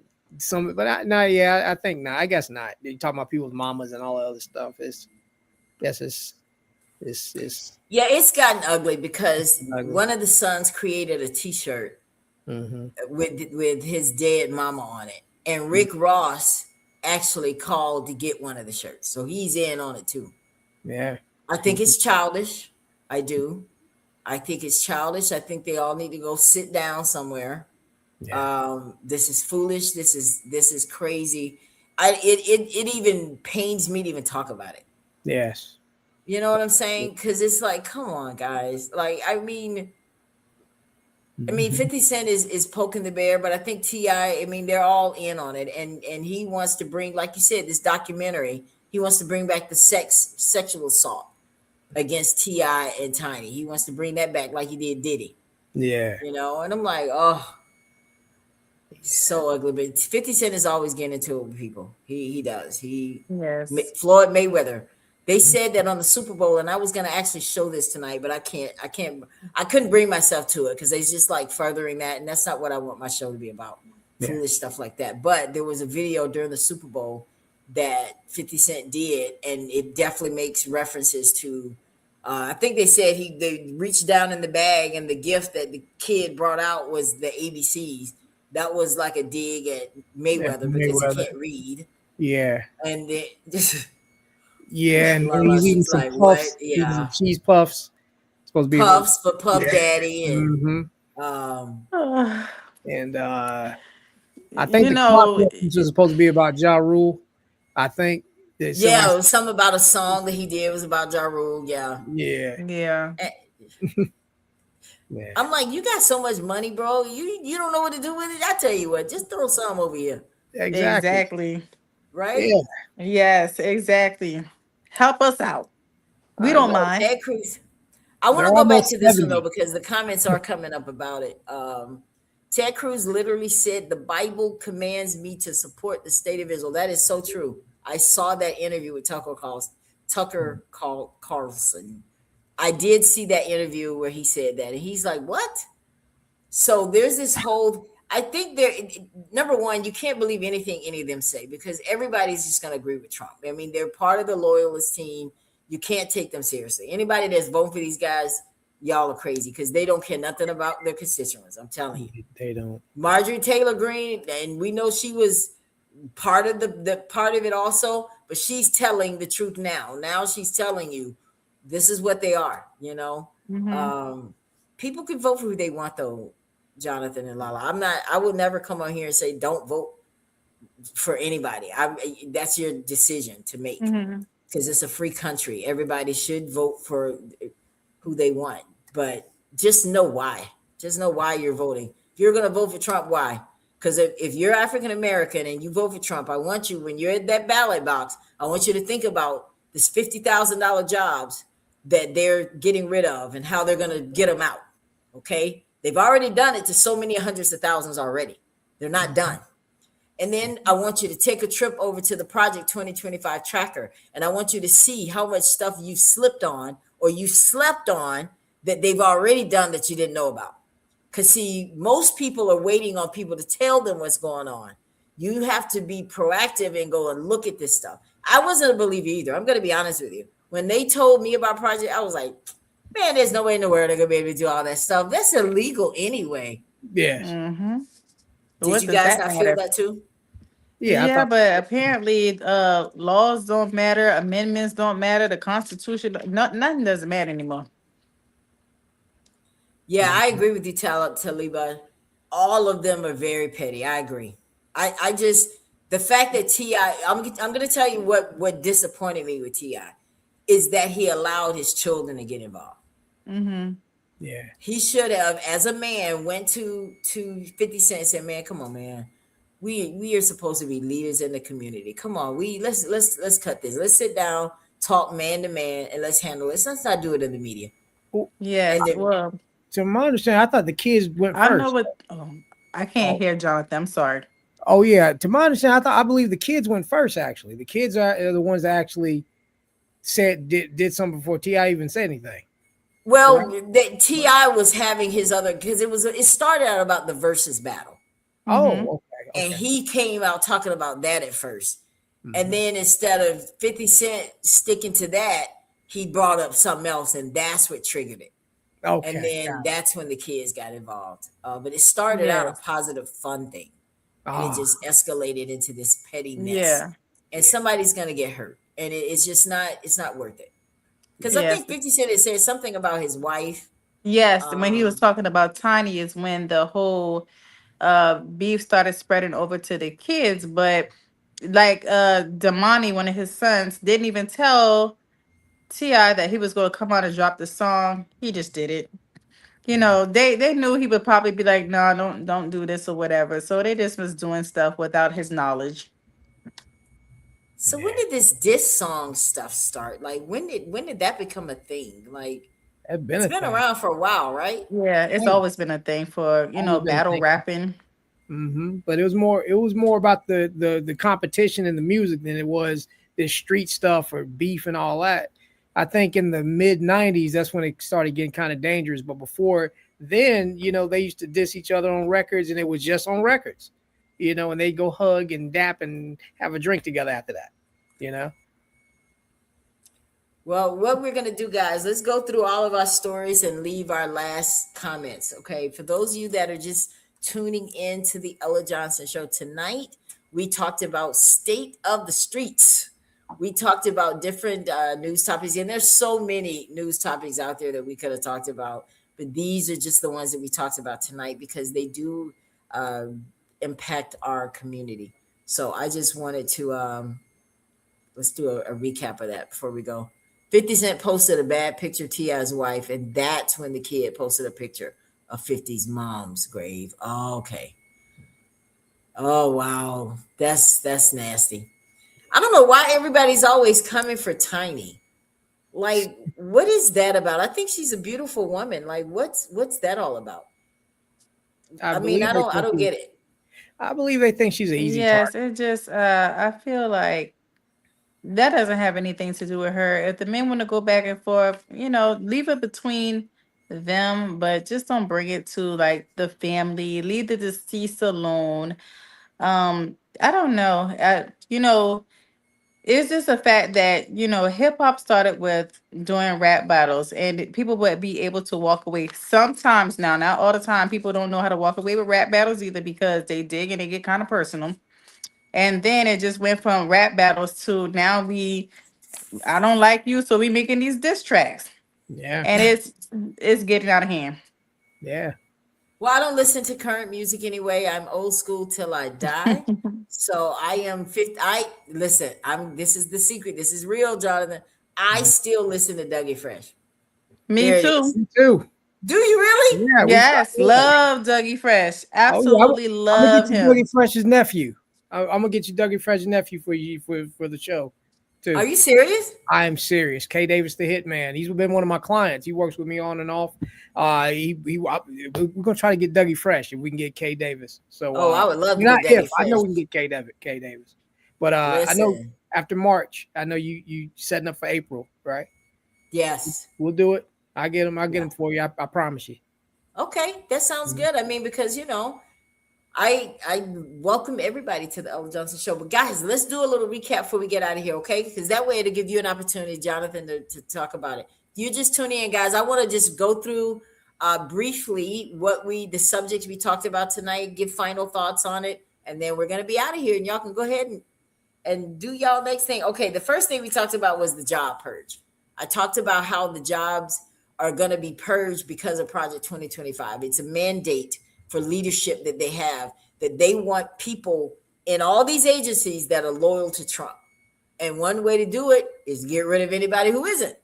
So the mandate leadership thing that's coming out of Project 2025, its goal is to put people into a class certification where they're at-will employees, okay? And those of you that know, and I'm not talking about something that the Project 2025 is just talking about. This happened 3 days ago. Look it up. This happened 3 days ago that this is being implemented. So for you people that work in the government, you should look at your status and see where you are. And if you are considered at will, remember the Ella Johnson Show told you, okay? And that means they're setting you up to be out of there. So protect yourself. Make sure that you have all of your documentation. And don't wait until they fire you to try to get it now. Because listen, let me tell you something. Anytime I've ever gotten fired, when I walked out the door with my file. I'm just saying. And nobody ever knew it. So I'm just saying, prepare yourself, be smart, be wise, don't be gullible. And whenever you have conversations, because if you don't agree with Trump and you're out here posting things, trust me, they're watching. All right. Any more thoughts on that one, Jonathan, before we move to the next one? Lala, anything? Nothing new. No, pretty much just stay prayed up for the most part, because it seems like in the space that we are in with the government and them just doing whatever we want to do, it seems like we just don't even have any rights anymore. Yeah. Okay. The next thing we talked about was the shutdown. Do you guys think it's going to end soon? Or you think the Dems are going to give in, or you think they're going to hold out this time? I think they're going to give in. Jonathan? Yeah, same. That's so sad. Yeah. That's so sad. Like, why you start it if you're not going to finish it? I think they need to hold out, guys. I'm telling you, because we got to get this DHS under control. Y'all don't understand. Yeah. Y'all keep sitting around here thinking and getting excited just because Trump had a Black history, had the folks. Don't get me started about that. I don't want to go there. Just saying. Y'all know what's going on. All right. Another thing we talked about. Okay, that was the job purge, the shutdown. We talked about Jasmine. We wish Jasmine all the best. We know that in January she's going to be out of Congress because she lost that Senate race. But I think the guy has bigger and better things in store for her. I don't think he's done with her. I think he used her for such a time as this. And I think that she's going to bounce back. I wish her the best. I think she made a good go of it. I mean, she got in it late, you know. And I think there's some kind of lawsuit, guys, that she's putting out there because she felt like that they basically cheated, because you know that night she was able to get them to agree to hold the polls open, and then they went back and let the Supreme Court said, nah, you out of here. Anybody comes after a certain time, shut it down. They get separated. So she's feeling some kind of way about that. Maybe she'll pursue it. We'll keep following that story. Then we talked about Jamal Bryant. We talked about the 3 women in Alabama. Final thoughts on that one, Jonathan? That story. Oh yes, like I said, I believe it's illegal, and I guess we'll find out who was supposed to win after they do what they need to do with that. Lala, you have any words on that one? Any final thoughts on that story? Just that at this point, we don't know which direction it's going to go because it's so many different pieces of evidence, but hopefully they are innocent and found not guilty. I hope so too. Yeah. Listen, ladies, if you guys are watching this broadcast, and I know people from Alabama do follow me, I just want you to stay encouraged. Don't give up now. If you know that you did nothing wrong, stand by it. Because I know that there is a spirit in Monroeville where we love to help. It is nothing new. Even when I was growing up there, it was just not normal for us to just help and go around in the community. And I think that these people were respected and everybody knew them, and that's why it was received. However, there's a whole big boogie bear out there that's trying to get you. Okay. Yeah. And these new voting laws in Alabama, they're meant for you to not be able to vote. They really are. And it ain't just Alabama. It's all over. That's why he can't let the states take care of their business. He wants to do it nationally. There's a plan. So I just want you guys to stay vigilant and just remember, hold your head up. You are innocent until proven guilty. No matter what anyone says, stay off social media. They're gunning for you. So you guys didn't do anything, stick to that, because they could get people to lie too. That's what I'm afraid of, that they'll get people to lie and say certain things just for them to get convicted. So I pray that how it's supposed to turn out, God is in the details. All right. Then last but not least, we talked about Jamal. I'm not gonna even recoup T.I. and 50 Cent. It's foolishness. I don't even want to talk about that. Yeah. So Jamal, final thoughts before we go. Lala. Hopefully we are able to actually see these things that they claim that they won, where it does benefit the Black community. Hopefully they actually do more outside of what they've done. Because we definitely, our dollars matter. You guys want our money. So incorporate us when it comes to putting this on display and helping us out. And hopefully Jamal Bryant can show light to what it is we've so-called won. And so Target will maybe put out a statement as well. Yes. Jonathan, do you think that Black folks need to rally behind Jamal or stay divided? It would be great if we could find a code that we could all stay on and get on, but I'm still confused as to why it's Jamal, and if anything is really happening over there, and if not, Target needs to go out of business so we can make an example out of them. Say, look, racist companies, we're gonna do you like Target if you keep on. I think that's the only way we'll ever be effective. Yes. And the reason I say that by agreeing with them, I'm skeptical about the real agreement. What was really talked about? Who's really getting benefit out of this? And I don't think that they've done enough to warrant us putting billions of dollars in their pocket. What they've done is, for me, I think that we, instead of trying to get a seat at the table, I think we need to be the table. Yes. We need our own sandbox to play in and not trying to play in theirs. I don't care if Target lose billions of dollars. I'm sorry. I said it. I don't care. Yeah. I don't care. If you have that kind of agenda and now you're trying to roll back because you feel like it hurt your business a little bit, and you got a savvy little CEO in there that thinks, oh, I got him now. You know, I can only imagine what he's talked about when he was in his car going home. That's what I'd like to know. I don't buy it. Something's off to me. Yeah. And y'all are going to say, Ella said it. Something's off. Something doesn't feel right. It stinks to me. I don't know why. Jamal just got a bag himself and said, "Hey, I'm the black community. Thank you." And he walked off. It was just him. And I think that you may have spoken too soon and underestimated Black people, and you may not be able to deliver on the promise you gave Target. Because I guarantee you, he had to say something to Target to get them to be like, well, okay, thanks. So you remind me of what was the tactic that always happened? They always use one of us to come back to us. No, if you want me to respect you, Target, you come to me.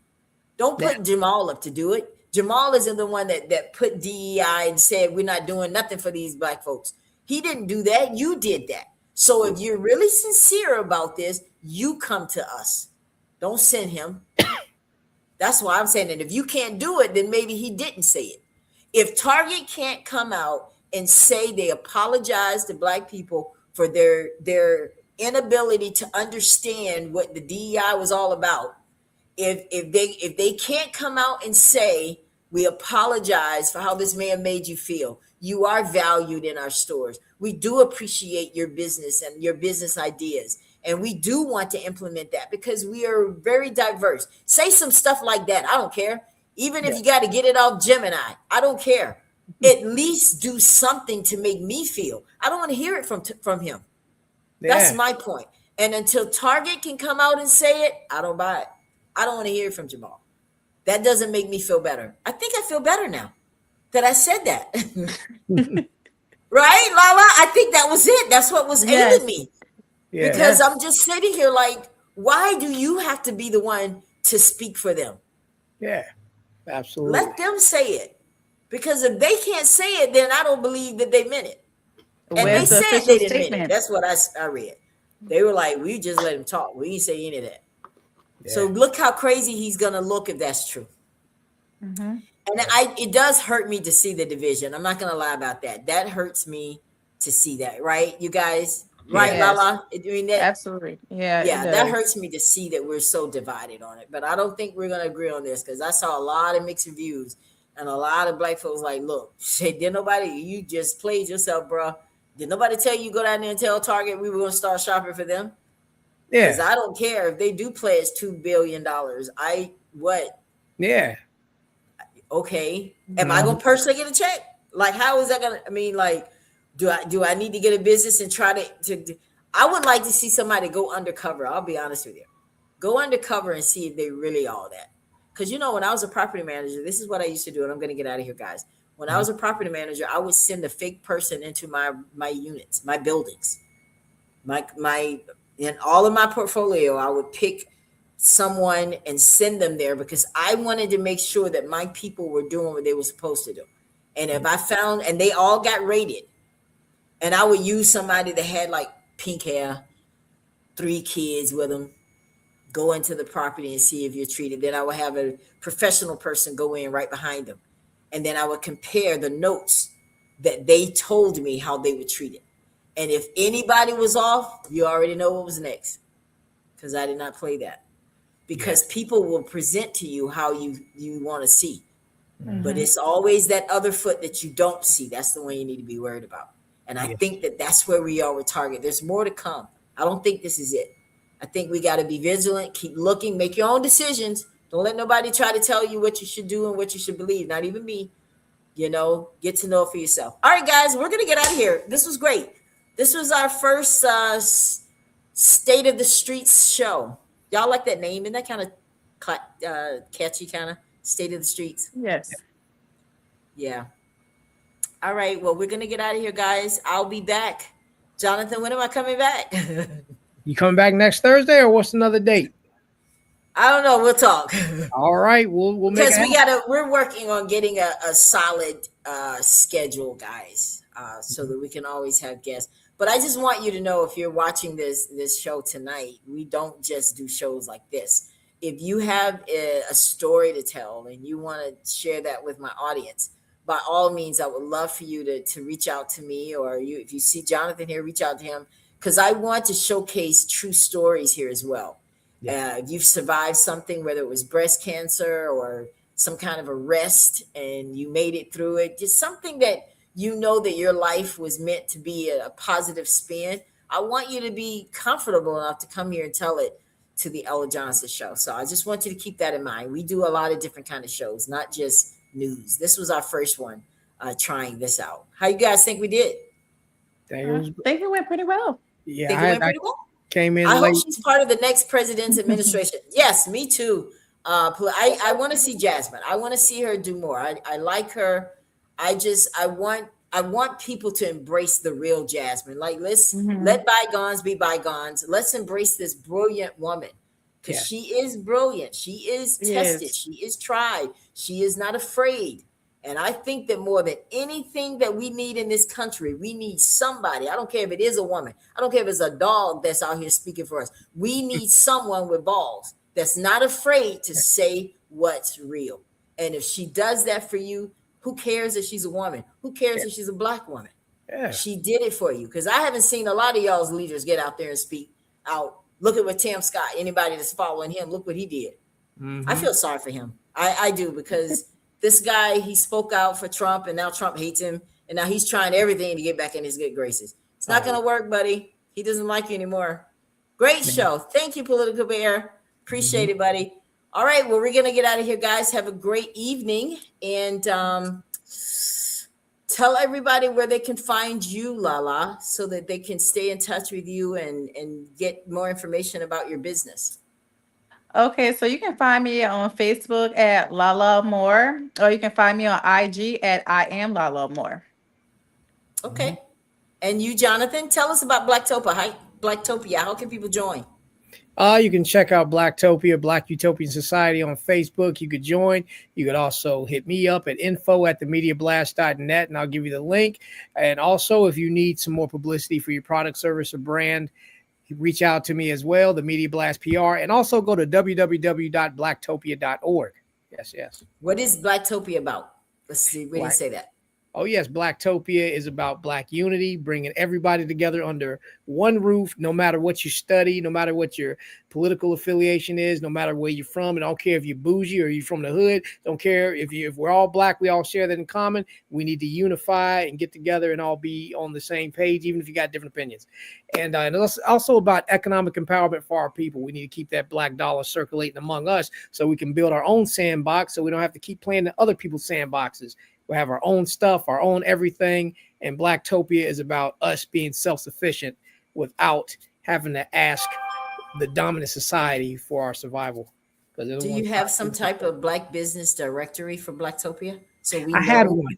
I had one on blacktopia.org, and they shut it down. Google shut me down, actually. So that's unfortunate.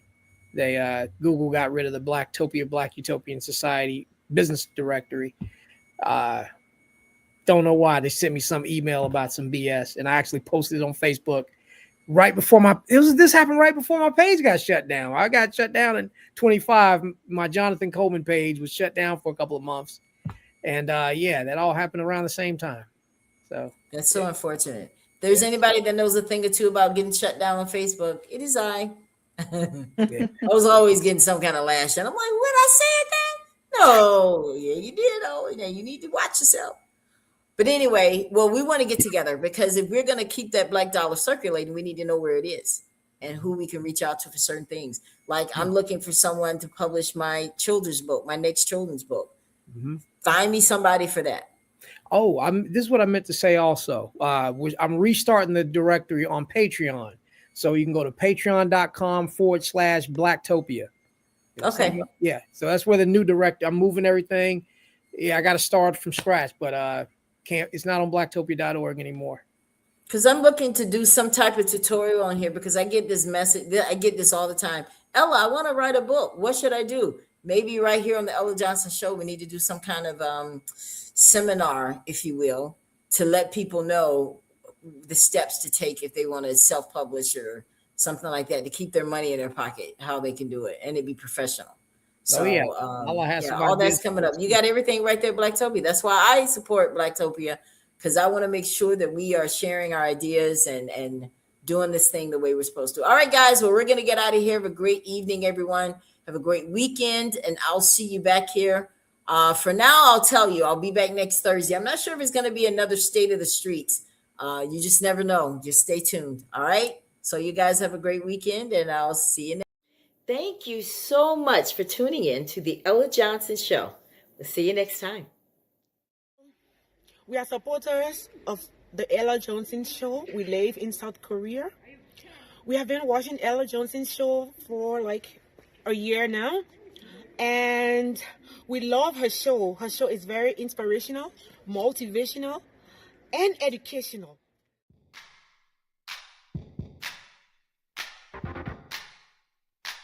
If you would like to be a guest on the Ella Johnson Show, send an email to theellajohnsonshow@gmail.com or send a text message to 407-334-6997.